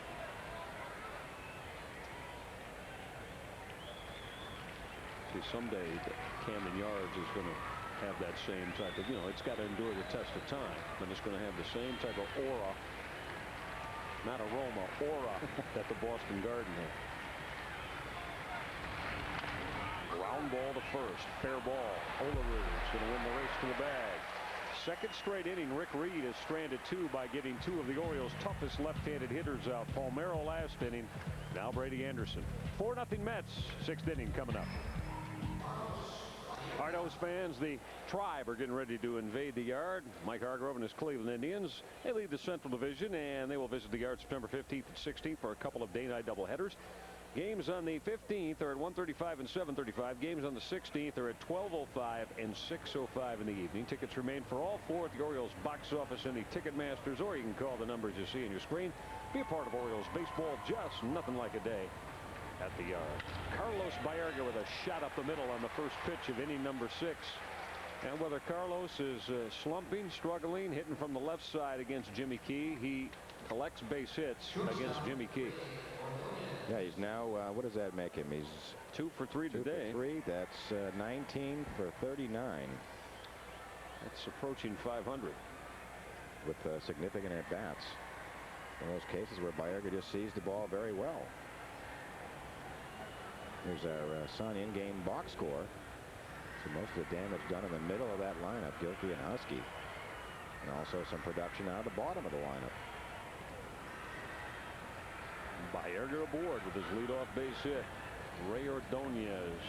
Orioles thinking Ordonez is going to try to move Carlos along here. And Mike, you said it. I mean, Bobby Valentine, a run to him. This precious stuff. He, in the 3-0 lead, had Ordonez safety squeezing to get the 4th run in. Yep, you just keep trying to add one here and there along the way. Outside corner for a called strike. Ordonez pulled the bat back. And that's, I guess, sort of amazing in the National League. You don't see a lot of the 8th place hitters sacrificing because the pitcher is on deck. But Ordonez among the league leaders. Now the New York Mets acquired Ordonez. Is sort of an interesting story. He played for the Cuban national team at the World University Games in Buffalo in '93 and defected at the conclusion of those games, and he was acquired by the Mets in October of that year in a lottery of Cuban defectors. In '92, he won a gold medal while representing the Cuban national youth team in Mexico. So that was a pretty good lottery for the Mets. Yeah, a lot of wonderful talent. Outside corner, Ordonez got himself now in an 0-2 hole as he's not offered after squaring to bunt. And that was the 100th pitch thrown by Jimmy Key. So pitch count starting to mount and be a factor. Like, what this game is very mindful of is Jimmy Key's start in Milwaukee against young Jeff D'Amico. And that the Orioles got down 4-0 and just really couldn't get the offense mounted. Ordonez tried to push it by Key. The throw to Bordick to retire Baerga. How about that play from Jimmy Key? Outstanding. Center fielder.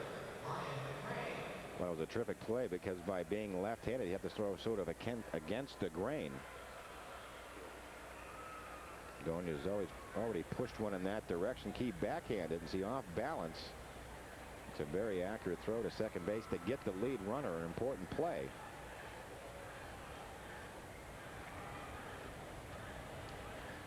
the things of a terrific pitcher is being able to field your position. And Jimmy, exhibit 1 right there. Carlos Baerga cut down 1-6. No sacrifice for Ray Ordonez. Jimmy Key showing you his ability to field his position. It's Brian McRae, the leadoff hitter. He has retired McRae all 3 times this afternoon. And that's how it goes. You know, someone like Baerga sees the ball extremely well for some reason against one of the best left-handers in the game, Jimmy Key, and Brian McRae just can't seem to buy a hit. He's just 3 for 28 against Key in his career.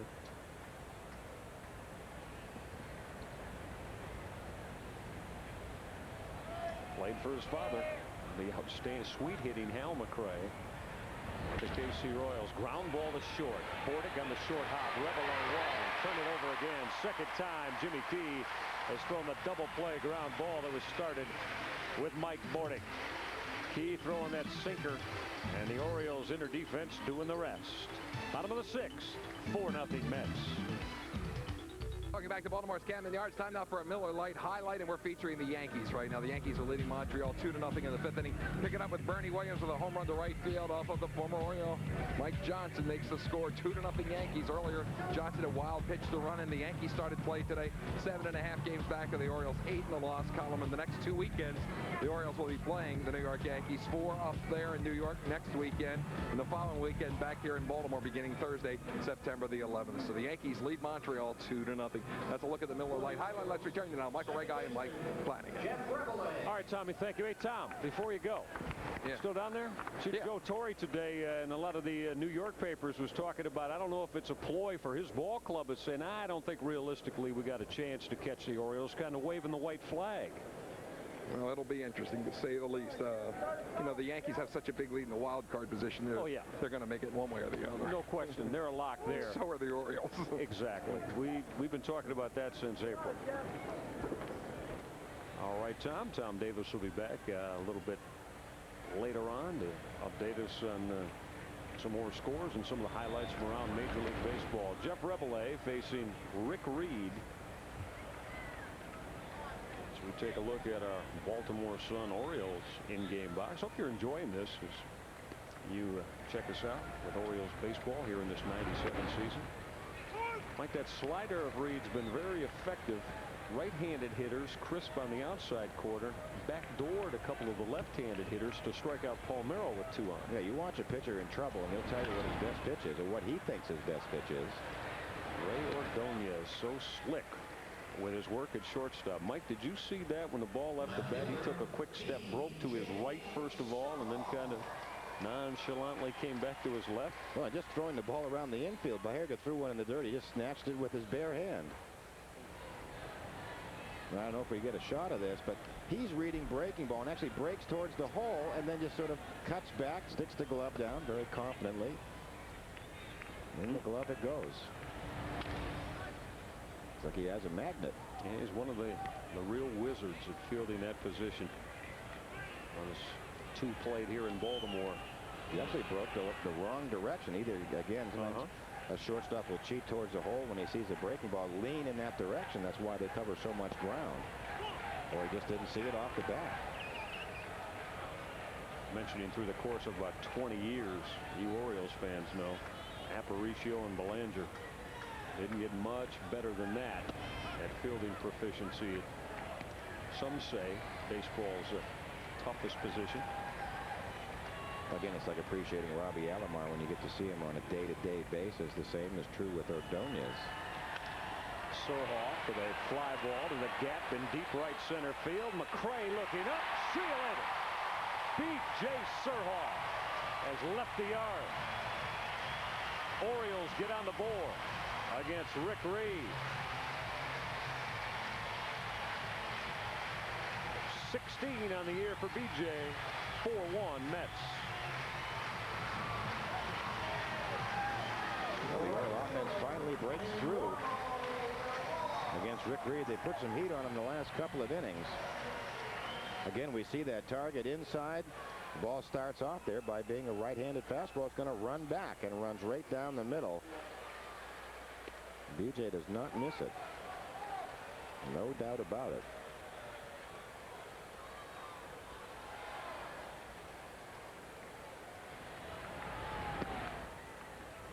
One and one on Geronimo Baroa. So Surhoff has the Orioles finally on the scoreboard this afternoon. 76 runs driven in now for BJ. Just 6 away from tying his career best in that department.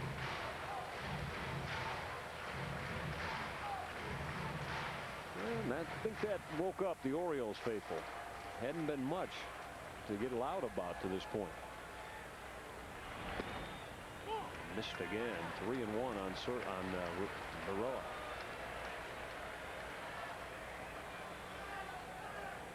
This is where usually you can look for Geronimo to come right out of his shoes. Literally. Line drive right at Edgardo Alfonso. Oh, Geronimo never even had time to drop the bat and get started. He blistered a line drive right at Alfonso. After they swing into the count, Geronimo expecting a fastball and something he can handle, and does. Just hits it right on the button, but Alfonso right there.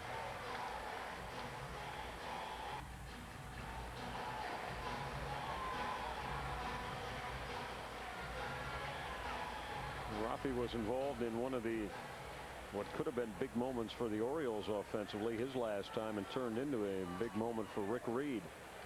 With 2 on in the 4th, Reed got Palmeiro on strikes.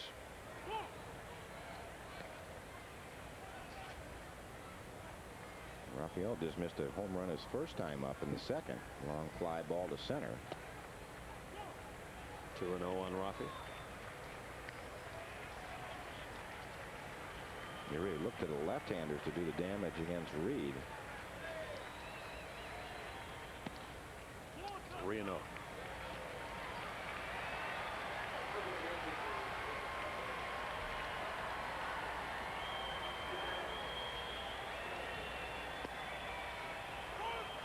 Rafi's last 20 games, he's been right around a 300 hitter, and of course we know when the home run production has jumped up dramatically. Fly ball, center field.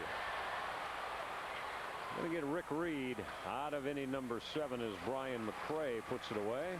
Out of the 6th, rather, as we now go to the 7th. BJ Surhoff has gone deep. 16th time this year. Orioles on the board. 4-1 Mets, 7th inning coming up.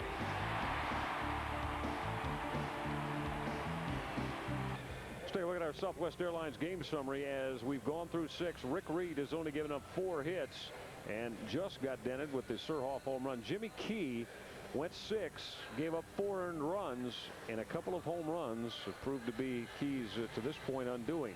The 2 home runs, Butch Husky and Bernard Gilkey, and combined they're 3 for 4 and have driven in 3. Davey Johnson, Rick Dempsey, and Harry Dalton inducted into the Orioles Hall of Fame. Hope you are around for the very stirring ceremonies before first pitch was thrown here today at the yard. So that's what's been going on, and Jimmy Key will depart, and he gives way to the Orioles hard-throwing left-hander Arthur Rhodes. Arthur's already won a couple of games this week, so Davey Johnson again going with his good luck charm. Arthur's making his 44th appearance on the year. You see double-figure wins out of the bullpen for Arthur. 19 over 2 years. 10-3, 1 save, 3.01 ERA, 87 strikeouts, and 80 2/3 innings, and just 21 walks. I think really a combination of the pitch count, getting to Jimmy King. He's had to work real hard in this ball game. And again, a real tough part of the season coming up for the Orioles. So he'll go with Rhodes in this situation. Go through the heart of this New York Met lineup.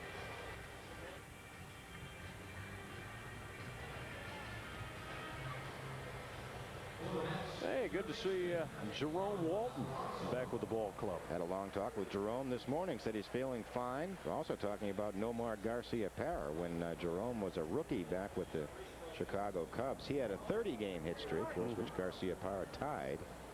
Said Tom Browning. He goes, "Can you believe it? A crafty lefty ended my streak."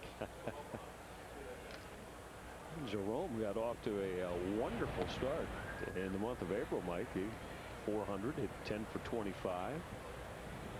Playing the outfield, running well for Davey Johnson's offense, and a series of injuries. Abdominal strain, hamstrings, groin. stay healthy and has been on that long rehab all year long. And now really the minor league season has ended and they're into the playoffs. So he spent some time in Frederick. Said he enjoyed his stay down there. Edgardo Alfonso leading off against Arthur Rhodes. 2-1 on the talented young Mets third baseman. Hasn't had a base hit today. Got robbed by Jeff Rebele in the first. And Jimmy Key got him the next 2 times. 0 for 3 Alfonso. He had been 5 for 10 in the series coming into today. First 4 hits yesterday. Rhodes fastball missing. 3-1. Of course, Rick Dempsey, Davey Johnson, Harry Dalton all inducted into the Oriole Hall of Fame. Dempsey now is a AAA manager in the Mets organization down in Norfolk, fighting for a playoff spot. Guys, it's sort of a trivia question. The first game ever played at Oriole Park at Camden Yards, many think it was opening day against the Cleveland Indians, was a day before, and that was against the New York Mets. And Rick Dempsey caught in that game. It's a game that the Orioles won 5-3, and I was guess who threw? Fortunate enough to be the winning pitcher. That boy. One I will not forget. But and Eddie Murray had the first sacrifice fly, and I retired Eddie in the 8th inning of that game. I thought he hit it over the warehouse, but it was just came down in right field in front of the wall. 3-2 pitch, line drive right at Mike Bordick. Alfonso looking at his bat. Might have broke it, kind of got it down probably on the trademark soft line drive at Bordick. Arthur will do that to you. That 95-mile-an-hour fastball that cuts in on right-handers.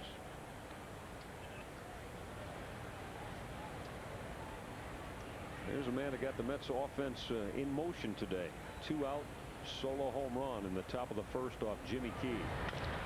Ground ball to short. Bordick tried to pick the short hop and had it slide away from him.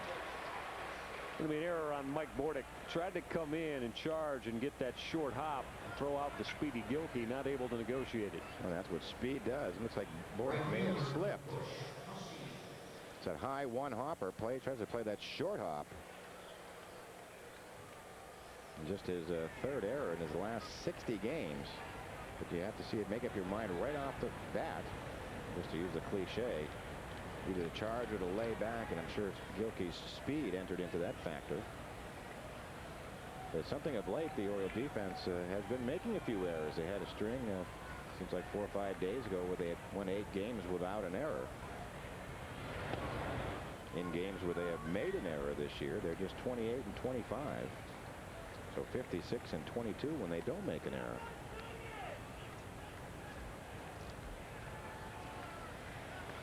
I'll bring the man that's been a very tough out today to the plate, Butch Husky. Double, 2-run home run. Also onto the walk. Rhodes fastball called strike. We talked about Husky's size. He was recruited by several major colleges to play football. Turned down a scholarship to play linebacker at the University of Oklahoma to sign with the Mets.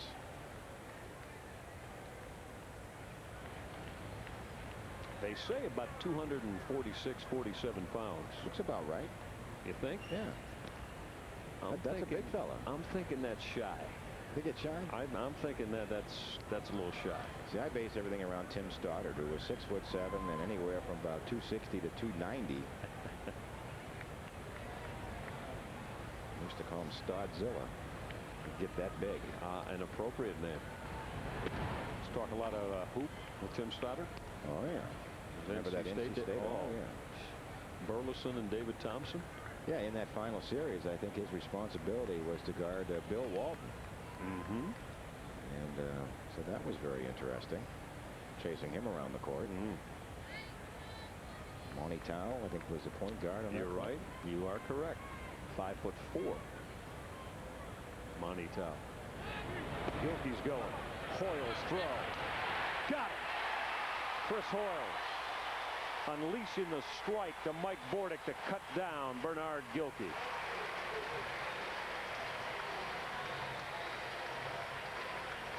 Well, Arthur Rhodes does a nice job of getting rid of it, checking the runner. And with that 95-mile-an-hour fastball, Chris Hoyle just does a terrific job of getting rid of it. and putting it on the bag. Watch Chris's quick release, and the ball is tough to handle down into the backside.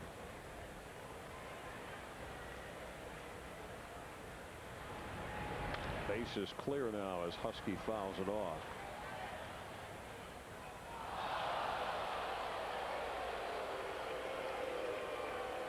Thought he was in. 10th time this year he's been cut down.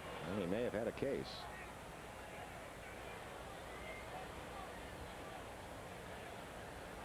I think it's safe to say that this umpiring crew has not had a good series. They've had both dugouts down their throats on more than one occasion this weekend. Ball strike 3. Butch Husky trying to jump back from that Arthur Rhodes fastball. So the A train comes plateward and nails Husky. We'll go to the bottom of the 7th in a 4-1 New York Mets lead right here on HTS.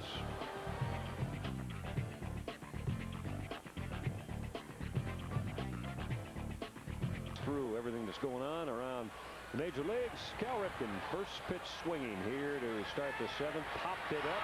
Edgardo Alfonso said, "Rick Reed, get out of there," as Alfonso put it away. Well, Reed said, "Let me play too." Actually, Alfonso had a long run. What he's saying, I was playing way back, had a long run, and caught it actually on the heel of the glove. So what the catcher will do, he'll end up being the referee, telling Reed to get out of the way. And as they say, let the athletes have it. But the infielders used to always tell us pitchers. There's pitchers and there's athletes. Oh, I bet you love that. Oh, yeah.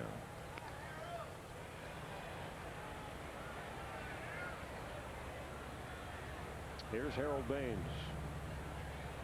Harold looking for his first base hit. Foul by John Stern, first base. O's only have 4 base hits today as we are in the 7th. Mets bullpen getting busy. We saw Greg McMichael on Friday night. Well, and Rick Reed has now pitched into the 7th inning. He has worked 6 complete now in 24 of 26 starts. Kind of reliability that any manager likes to have on his staff, knowing that Reed would be going in the last game of the series. It affects how you manage the day before. A lot of responsibility for Reed in this game, as is on Jimmy Key, to pitch as deep in the game as possible. The bullpens have both been overworked. Of course, extra inning game already in this series. Nine pitchers used the first night. 3-2 now on Harold Baines. That's what it becomes, almost a paranoia with doubleheaders and split doubleheaders coming up with Cleveland. I think there's a night game before those split doubleheaders. You just get really paranoid as a manager, saying, you know, if I have to use 4 or 5 pitchers in one game, it'll be a long couple of days. Fly ball, short left center field. You can see Brian McRae did not see it off the bat immediately. Mike, I think as we suggested earlier, on light or white colored shirts behind home plate. Well, that's why I'm partial to the old flip down sunglasses. It's kind of hard to flip those down in the area that they're on. You're supposed to just pull the visor of the hat down. I don't know if that would do it. You start reaching for them and come up empty. I see the squint right here. And what happens is you pull those glasses off and try to somehow get them under your glasses. You end up with one of those earpieces in your eye, and it complicates the matter. I used to like to put that old charcoal under the eyes and all that stuff for day games. Oh, yeah. When you were just sitting over there on your day off? Yeah. Just put the sweatband, wristbands on, and the whole thing. Surprised Weaver didn't get the high-cut spikes on, you know. Grab a bat and get up there and pinch hit. He was too smart for that. He'd say, "Who are you trying to kid?" Well, McRae's styling, though. I mean, you know, that's the good look. Now, if you drop a fly ball because of it or don't see one that should be caught, different story. Hoyles drove it deep but foul down the line and left.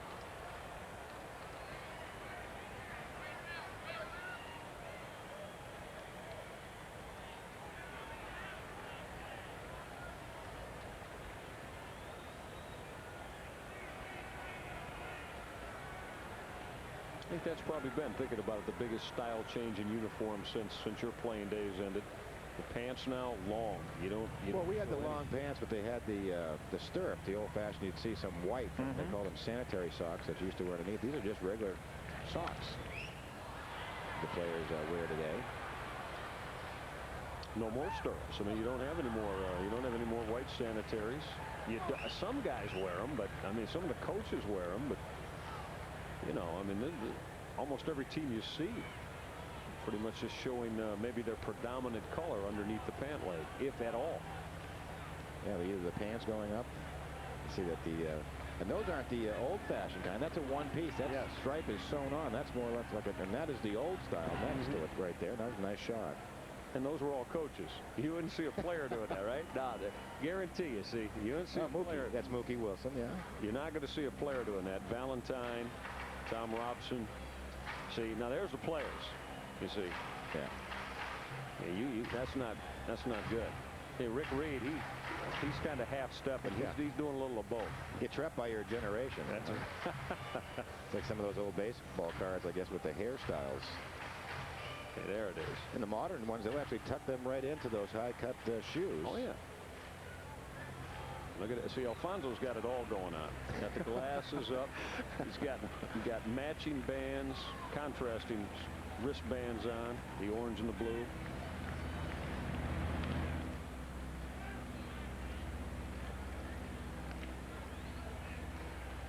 But you know that, Flanny. I mean, if you didn't style and didn't look right, you were going to catch a lot of heat from the kangaroo courts, right? Oh yeah, that's why we had him.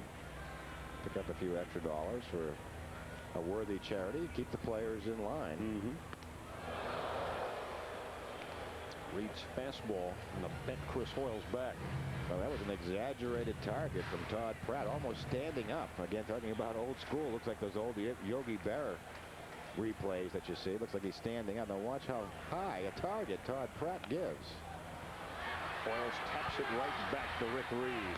On the 2-2 pitch, Reed will throw Hoyles out. O's go very quietly against Rick Reed in the 7th. 8th inning coming up. Mets still lead it by 3 right here on HTS. HTS coverage of Orioles baseball brought to you by Bell Atlantic Yellow Pages, where people go to buy, find, or do just about anything. By Montgomery Ward, where you're going to find great brands at great prices. And by your Subaru dealer, who invites you to come on in and experience the beauty of all-wheel drive. With Mike Flanagan and Tom Davis, I'm Michael Rega. I hope you're enjoying this afternoon from the yard as we bring Orioles baseball your way. We go to the 8th. You see that line score as the Mets got out early to a 4-0 lead, and to this point the only O's answer has been the B.J. Surhoff solo home run. Now Arthur Rhodes came on for Jimmy Key in the 7th. He's going to go after Todd Hundley, John Olerud, and Todd Pratt here in the 8th. How about this young guy, Mike? That's drove 1,135 miles from New Orleans. Diligent to come to the yard to see his favorite, Cal Ripken. Well, if he knows Cal signs out here early every single day and on the road.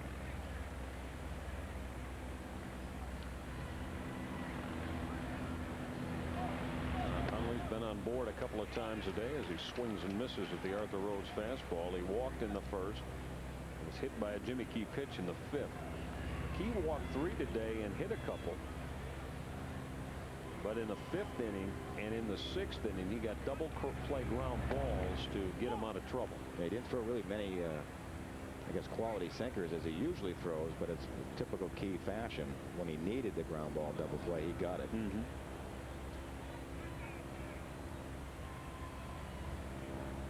The O's looking for a little bit of spark now as we go late innings. 3-1 on Todd Hundley. Like on Friday night, Davey Johnson was going inning by inning with that deep and effective bullpen of his. Yesterday, Alan Mills pretty much had to be the guy that stayed out there and finished it up. So today, Davey is well rested in most cases out there. Again, he knows we have a real tough series coming up with the Florida Marlins and then up to New York for 4 games.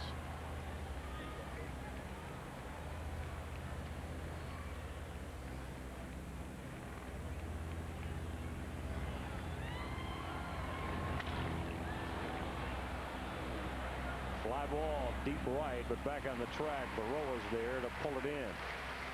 All right, let's send it down to Tom Davis by the Orioles dugout with a baseball update for us. Tommy, what's going on? All right, Michael, this Middle Atlantic Milk Marketing Association update. The Yankees lead Montreal 2-0 in the 7th inning. Bernie Williams with a home run. Another run scored on a wild pitch. Yankees 7.5 back of the Orioles. 8 in the loss column at the start of today's play. Back upstairs to Michael.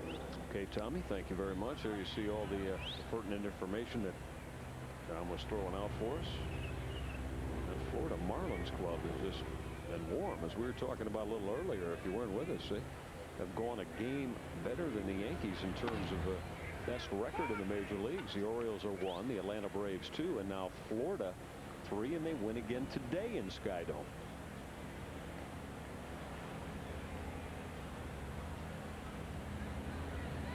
Spent a lot of money, did Mr. Huizinga down there, Mike, to put that ball club together, from Jim Leland right on down through Alex Fernandez, Bobby Bonilla, Moises Alou. Now it's all seems like it's clicked in late for him. Yeah, it's taken a while for that team certainly to settle in and I guess get that team chemistry you talk about. I remember seeing a press conference from Huizinga, I think maybe about a month ago now, saying that maybe he made a mistake. The club may be up for sale. In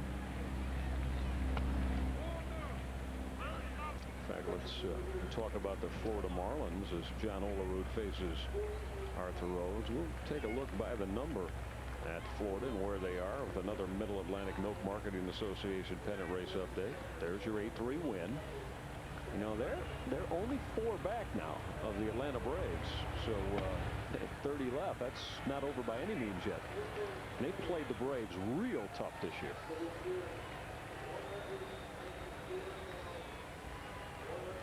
The difference is, of course, Mike, in terms of where you go postseason.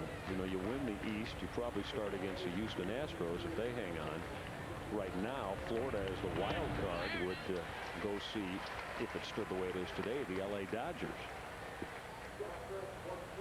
Coast to coast. It's going to be fun the next 3 days down there. We've heard that the anticipation in South Florida is just running wild down there for the Orioles to come in. Well, much like when we went to Atlanta. 3-2 to Olerud. Shattered that bat. The baseball winds up with Rafael Palmeiro. He'll beat Olerud to the bag. Bat went about as far as the ground ball. Half of it got near Jeff Rebele. It was called being sawed off, and look at that bat, almost a clean break.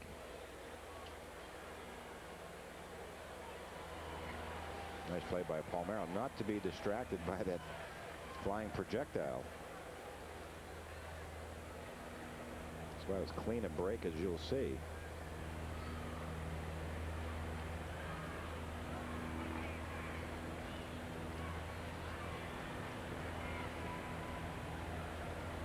See how much bat John Olerud's left with. Here's Todd Pratt now. Pratt's been a tough hitter this series. Double to the gap. Jimmy Key got him with the bases loaded in the 6th to keep this game at least in some shouting distance for the Orioles. Base hit there might have really broken it open. Mets lead it by 3. Bases empty with 2 out here in the 8th. Pratt is sort of an interesting story. He signed with the Seattle Mariners last season. He was a 6-year minor league free agent. Appeared in 8 games during the spring with the Mariners and hit .364 and was released on March 26th. Did not play the rest of the year. This year he comes back with the Mets and makes the AAA All-Star team and is back in the big leagues hitting .379. Yeah, he's come in for the National League and has been a mystery as to how to get out to National League pitching. And just another sellout crowd here at the Yard. 48,075 today. Second largest of the regular season. It's the largest 3-game attendance in a 3-game series. 144,165 with the Mets in town this weekend. It's another testament to baseball here at the Yard as Todd Pratt lines it by a diving Cal Ripken. Second base hit of the afternoon for Todd Pratt. He's aboard with 2 out in the 8th. Second baseman, Carlos Vallarta. Well, first hit that Arthur Rhodes has allowed. Hitting in a favorable count. The only thing really for Cal to do is a step and a dive and out of his reach.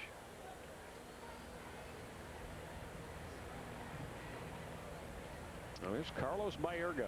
Carlos will stay left-handed against the second left-hander he's faced, Arthur Rhodes.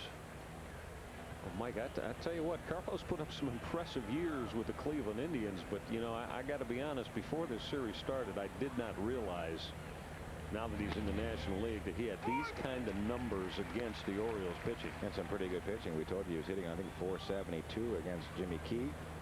Arthur Rhodes, another quality left-hander. Baerga 7 for 15, or 467 against Arthur Rhodes. And I'm sure this is the first time Baerga's ever faced Arthur from the left side. Baerga, a compact hitter out of that open stance, swinging through the Rhodes fastball to the outside.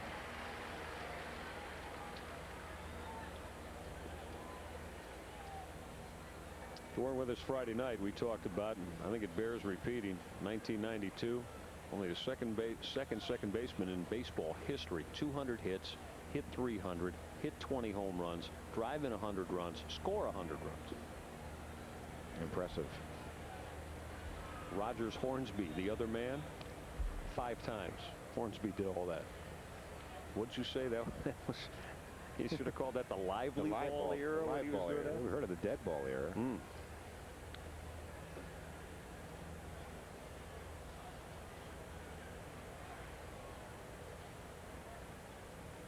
John Hart, though, last year took a stance, figuring Baerga would never reach that kind of production again, and dealt him off. He's blown away by the Arthur Rhodes fastball there in the low 90s. So Arthur Rhodes polishes off Carlos Baerga. Bottom of the 8th coming up. Orioles still 5 themselves, down 3.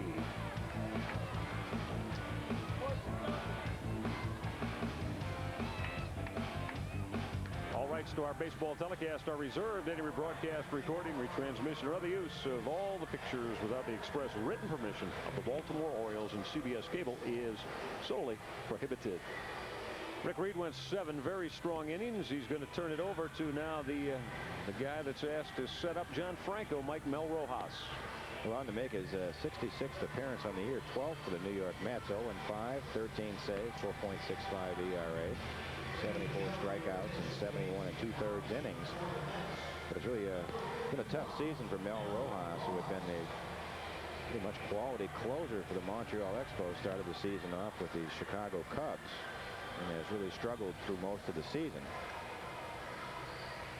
Fastball, forkball, slider pitcher. Forkball probably being the best pitch. But Reed really did his job against the Orioles. 7 quality innings, 4 hits, and just 1 run. Rojas is on to hold it status quo.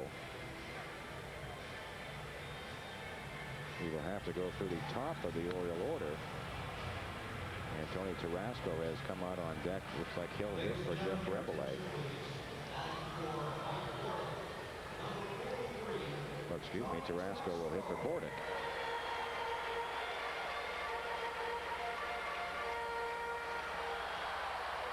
See Tony's numbers on the year. As a pinch hitter, he is 3 for 11 off Davey Johnson's bench. Well, Mel Rojas here to work the 8th, and you would have to suspect if Rojas does his job that John Franco is right behind in the 9th. Franco is the losing pitcher in the 12th inning of game number 1 on Friday night. Tony Tarasco, Brady Anderson, Jeff Rebele, and Rojas. Tarasco fouling it off. Mike, we saw that split finger the other night that Rojas throws. Low 80s, maybe up around 84 occasionally. But as you were saying, you know, that's what you want to have that, what, 5 to 7 miles per hour between? That's exactly right. You don't want it to be too close to your fastball. Tarasco with a fly ball. Fairly deep left center field. Brian McCray ranging over to the gap to pull it in. McCray's had a lot of problems picking the ball up off the bat, certainly today, and that was another case of it. He sort of takes a couple of steps back, and you can see once he waits till it gets up over that crowd behind home plate, then he's able to find it. They say a tough sky and a tough background today.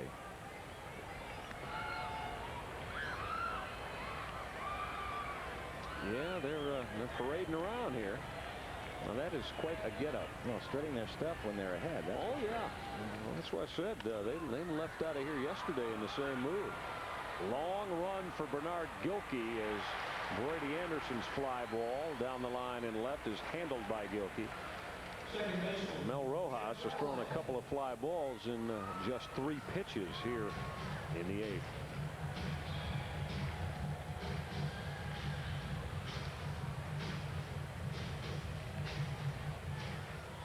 Jeff Rebelay trying to get something started to get B.J. Surhoff a turn here with at least one aboard.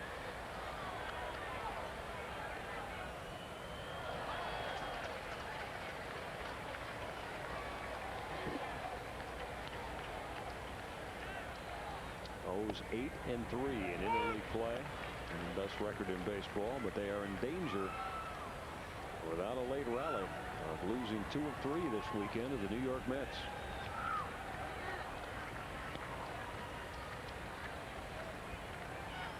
To the Rebelay.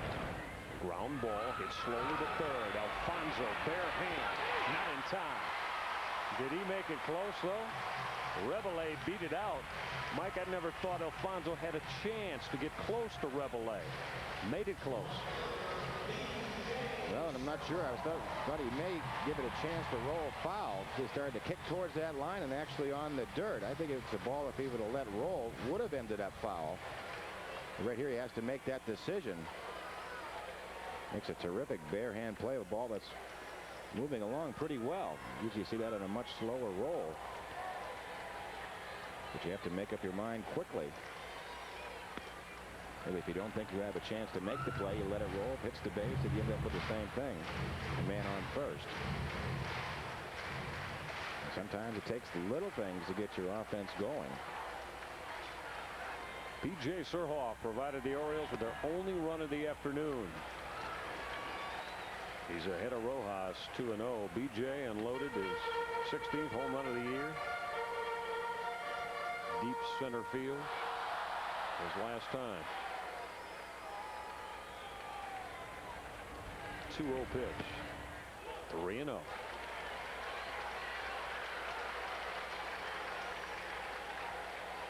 Well, this could cause some serious problems for Mel Rojas. If he were to walk Surhoff, you'd have the tying run coming to the plate in Geronimo Baroa.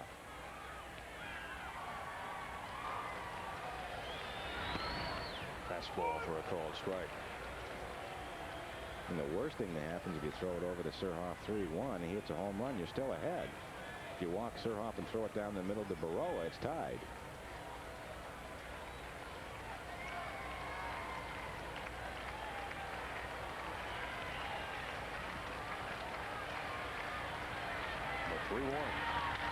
Ground ball to Ordonez at short. Flip to Baerga for the force on Rebelay. Mets will take a 3-run lead to the top of the 9th. 4-1 Mets when we come back. The official Orioles MasterCards, one baseball card every O's fan should have. The no annual fee cards available right now by calling the number you see on your screen. Get your official Orioles MasterCard today. Some defensive moves out of Davey Johnson's Orioles dugout here to start the top of the 9th.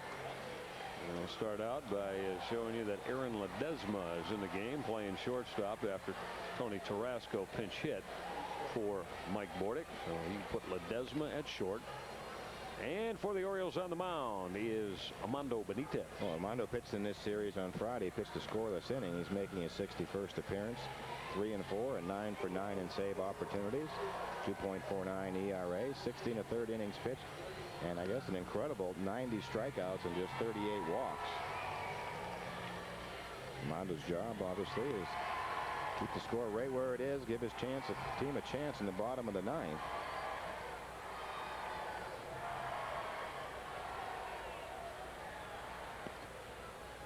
Armando has had at least one strikeout in 38 of his last 45 outings. As the Oriole bird shouts encouragement.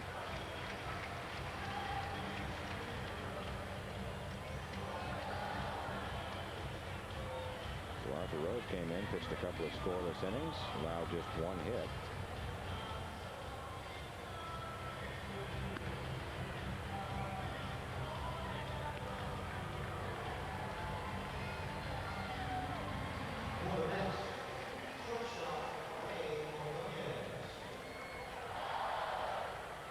Armando Benitez to face the bottom and then back to the top of the Mets lineup here in the 9th. Ray Ordonez to lead it off, the shortstop.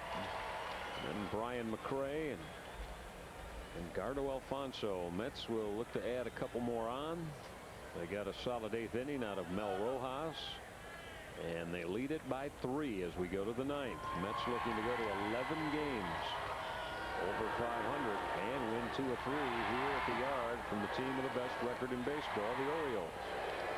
Well, the Orioles have no easy games and no easy series. Everyone's gunning for the team at the top, especially coming into Camden Yards, which you know is going to be a packed house. Always want to play your best against the best. Ordonez with a flare that's going to get down and right in front of Geronimo Barrow. Off the end of the bat, flared base hit. Ray Ordonez leading off the night.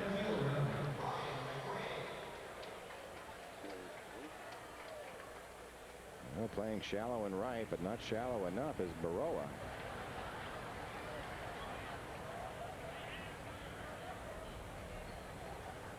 Chris Hoyle's going to go out and have a chat with Armando Benitez, with Brian McRae turning around from the left side. Well, I'm sure Chris saying, I'm not sure what they're going to do in this situation, but they're capable of doing a lot of things. Hit and running, straight steal, bunt, so you have to be aware on the mound. We've seen really the Mets trying to manufacture a run since the first. Able to manufacture one in the 4th.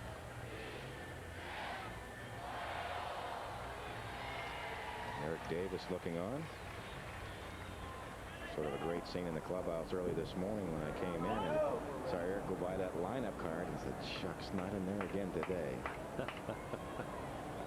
I loved his line. Yeah, I loved his line. No, when they asked him about maybe going down before the minor league seasons ended and maybe a few days of rehab and a few turns at plate. I'm not wasting no taters in no bushes. Sounds like Eric. Translation, Mike? Go ahead. No home runs down in the minor leagues. I want to spend all my cartridges up here at the major league level.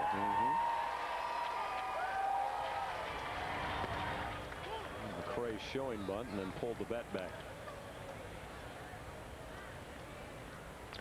Well, Mets can pretty much do what they want to do here. A lot of ways to go. Want to start Ordonez, maybe have McRae slap at something. He's taking a long look down at Cookie Rojas. That's sort of an unpredictable at bat. You have to wean your way through the count to see what McRae will do. Not a straight bunt situation.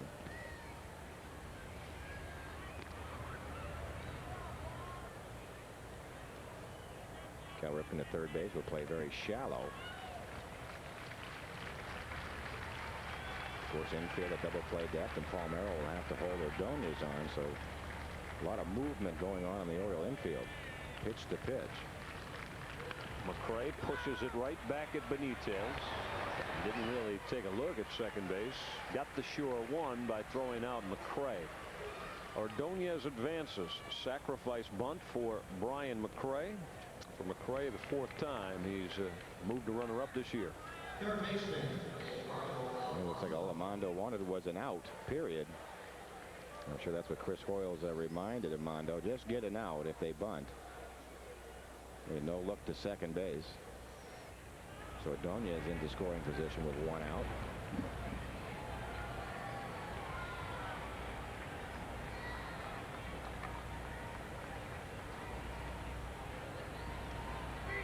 Here's a tough hitting Edgardo Alfonso. Skies it to short center field. Brady Anderson will haul it in for out number 2.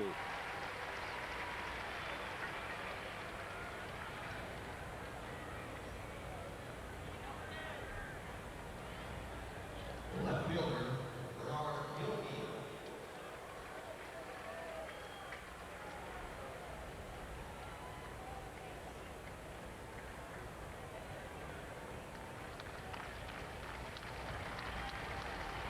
Well, it's Bernard Gilkey now.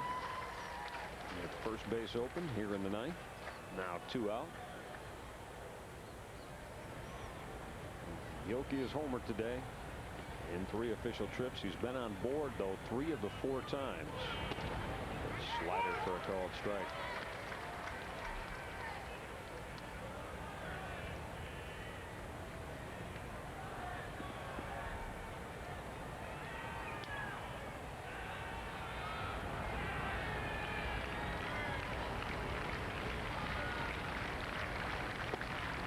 Just missed 1-1 now on Gilkey.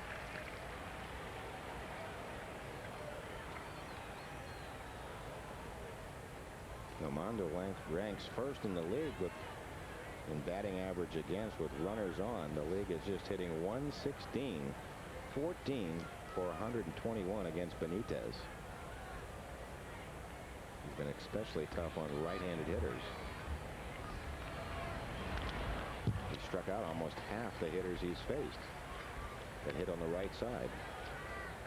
And this whole Orioles bullpen, Mike, has been pretty special in terms of what they've been able to do with runners in scoring position, with runners aboard this year. It's been truly amazing.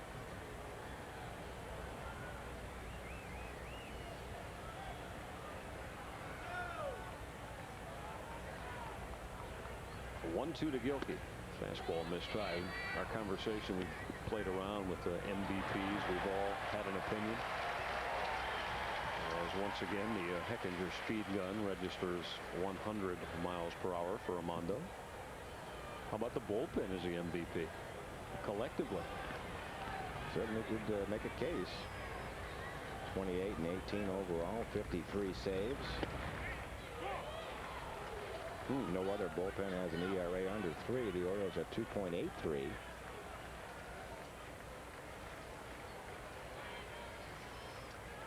There they are. Of course, Randy Myers has been the man where it has all come to an end if you're the opposition this year.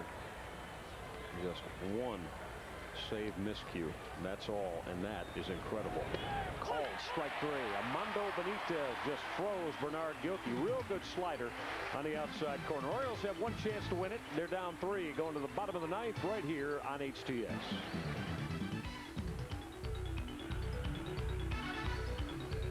We go to the bottom of the 9th. Some defensive changes for Bobby Valentine and his New York Mets. Luis Lopez taking over at second base for Carlos Baerga. Lopez, who played a big part in the Mets win yesterday, and as we surmised, really went on the limb, Mike, to project John Franco into this one save opportunity in the bottom of the 9th. You're exactly right. 54th appearance on the year, 4-2, 32 saves. He's converted 32 of 36 opportunities. 2.38 ERA, 53 innings pitched to 17 walks, 46 strikeouts. He's a sinker ball straight changeup pitcher. Really has been their closer from quite some time. He's been successful over his career 83% of the time in safe situations.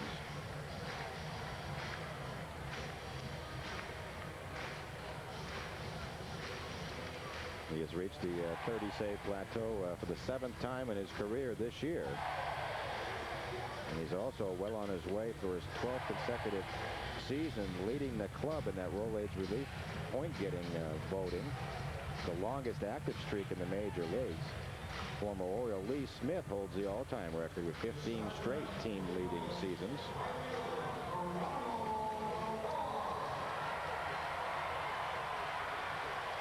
Geronimo Barroa to lead it off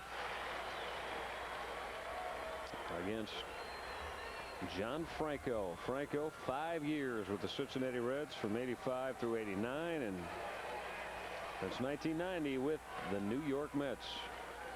And there's that straight changeup. Ironically, he was acquired from Cincinnati Reds with outfielder Don Brown for Randy Myers and Kip Gross December 6th, 1989.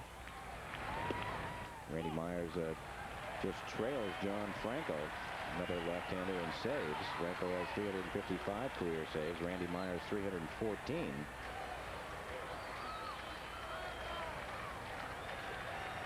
Barroa trying to get somebody aboard. Ground ball and a big hop to Ordonez. One down in the Orioles' ninth as he throws out Geronimo Moroa. I want to congratulate Rose Baldwin. No player hit for the cycle, but Rose, you won a Panasonic 27-inch stereo TV because you played in this afternoon's Giant HTS Orioles $1 Million Magic. See if you could turn your field of dreams into a field of dreams. Check out the Orioles here on HTS and on O's TV, and see your local Giant for details. Look at it from up top. You see John Franco, one of the premier closers, as Mike has just told you, in Major League Baseball. Going after Rafael Palmeiro. Fastball called strike in the outside corner.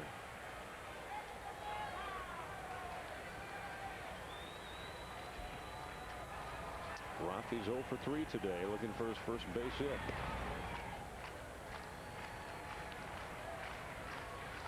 John Franco turns 37 on September 17th. Get some more comparisons with Randy Myers, another outstanding closer. Randy turns 35 on September 19th. Up the middle into center field, Rafael Palmeiro with a one-out base hit. Line drive between Luis Lopez and Ray Ordonez to give the O's a base runner against John Franco.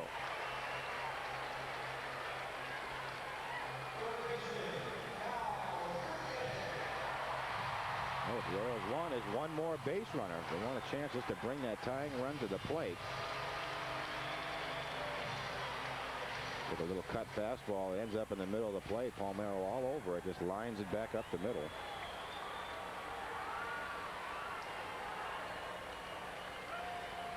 Well, where's Cal, who on Friday night put on quite a hitting display in the late innings to get the Orioles tied in the 8th with a solo home run shot, and then to win it in the 12th. Now the game-winning base hit was against John Franco in the 12th, and in that at bat he threw nothing but fastballs in. The last one tried to get in, just left it up and out over the plate. Cal drilled it right directly at that bullpen for the game-winning single. Franco not paying a lot of attention to Rafael Palmeiro with the O's down 3, and pumps the fastball. Ripken took it for called strike 1. 1-1 on Cal. Cal taking some time. Franco, the kind of pitcher you want to try to guess with. You got to have a plan. Slider missed down and in. 2-1 on Ripken. A lot of times you feel with Franco, you can look for his changeup or wait on his changeup to still hit his fastball. If you look for his fastball and he throws the changeup, very difficult to hit.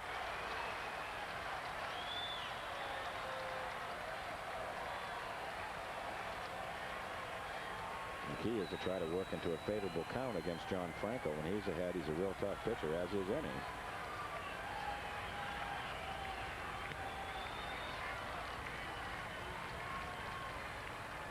Two 1 to Ripken. 3-1. Well, Franco now just one ball away from bringing that tying run to the plate.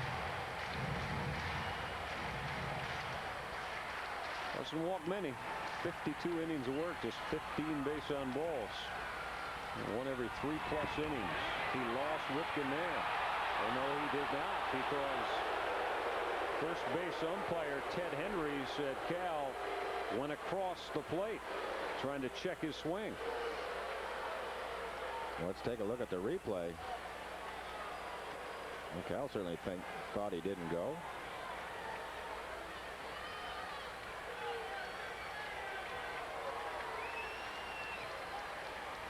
Count is full on Ripken with a 1 out and Palmeiro aboard in the 9th. Line drive right field. It's going to hang up enough for Butch Husky to haul it in.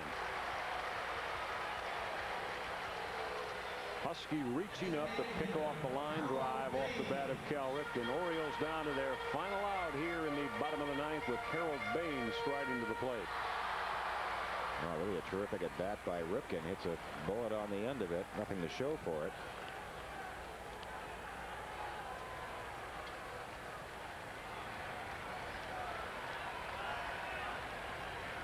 Harold's looking for his first base hit. Baines, whose bat has started to come alive. swinging through. John Franco up and out of the strike zone with his fastball. Harold looking for that first pitch fastball, but out of the strike zone. See Harold shaking his head. He knows he chased a bad pitch.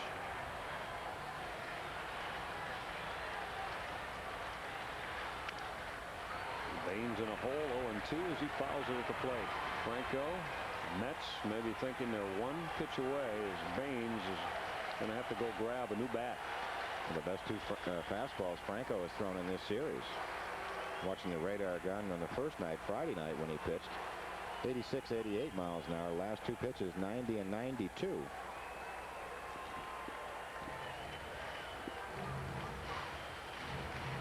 But now a lot of options for John Franco.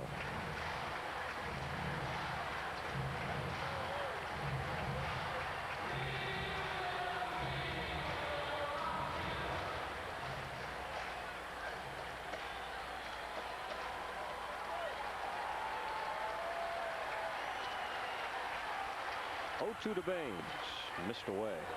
I see a lot of similarities, Franco and Myers, Mike. You know, when you break them down, I mean, Randy throws a little harder, but their approaches to closing. Well, you have to be a special breed to be certainly closer at the major league level. And certainly the determination, the similarity between Franco and Myers. 1-2 pitch, called strike 3. This one's over. The New York Mets have come into the yard this weekend and beaten baseball's best team 2 days in a row and win the series 2-1. Franco closes it down by fanning Baines in the bottom of the ninth. Mets win it. The final at 4-1. We'll tell you the story when we come back to the yard on HTS.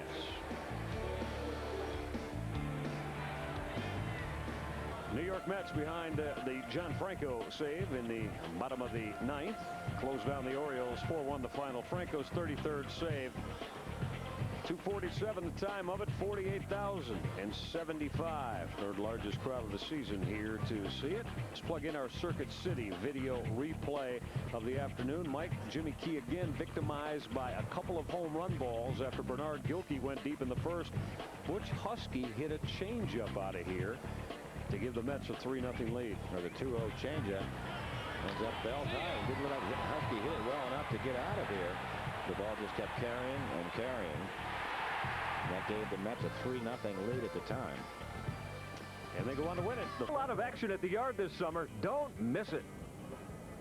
Gone! Home run! Again goes to first, and he got him! Base hit right field. Should score a pair.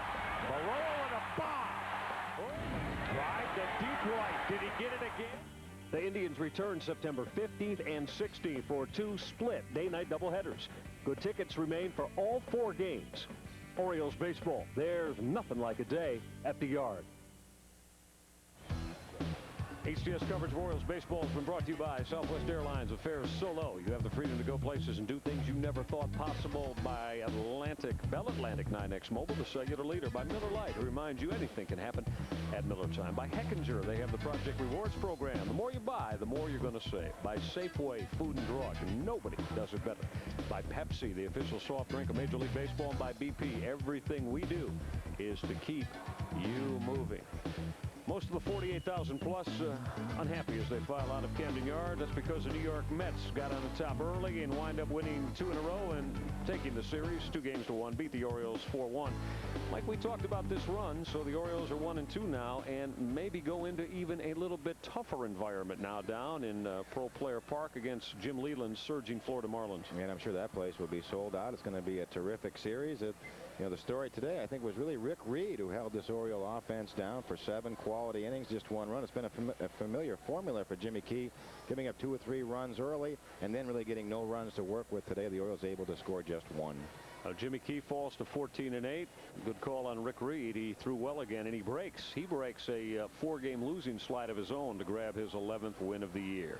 We're going to get set to head with the ball club down to South Florida, and we know you'll be wanting to tune in tomorrow because it's going to be an exciting series. Chris Hoyles, the rest of the Orioles in the Florida sunshine against the Marlins of Jim Leland. Say hello to Bobby Bonilla for all of you. And note that start time, 4 o'clock. The start time tomorrow out of South Florida on the Orioles television network. That's going to do it from the yard this afternoon.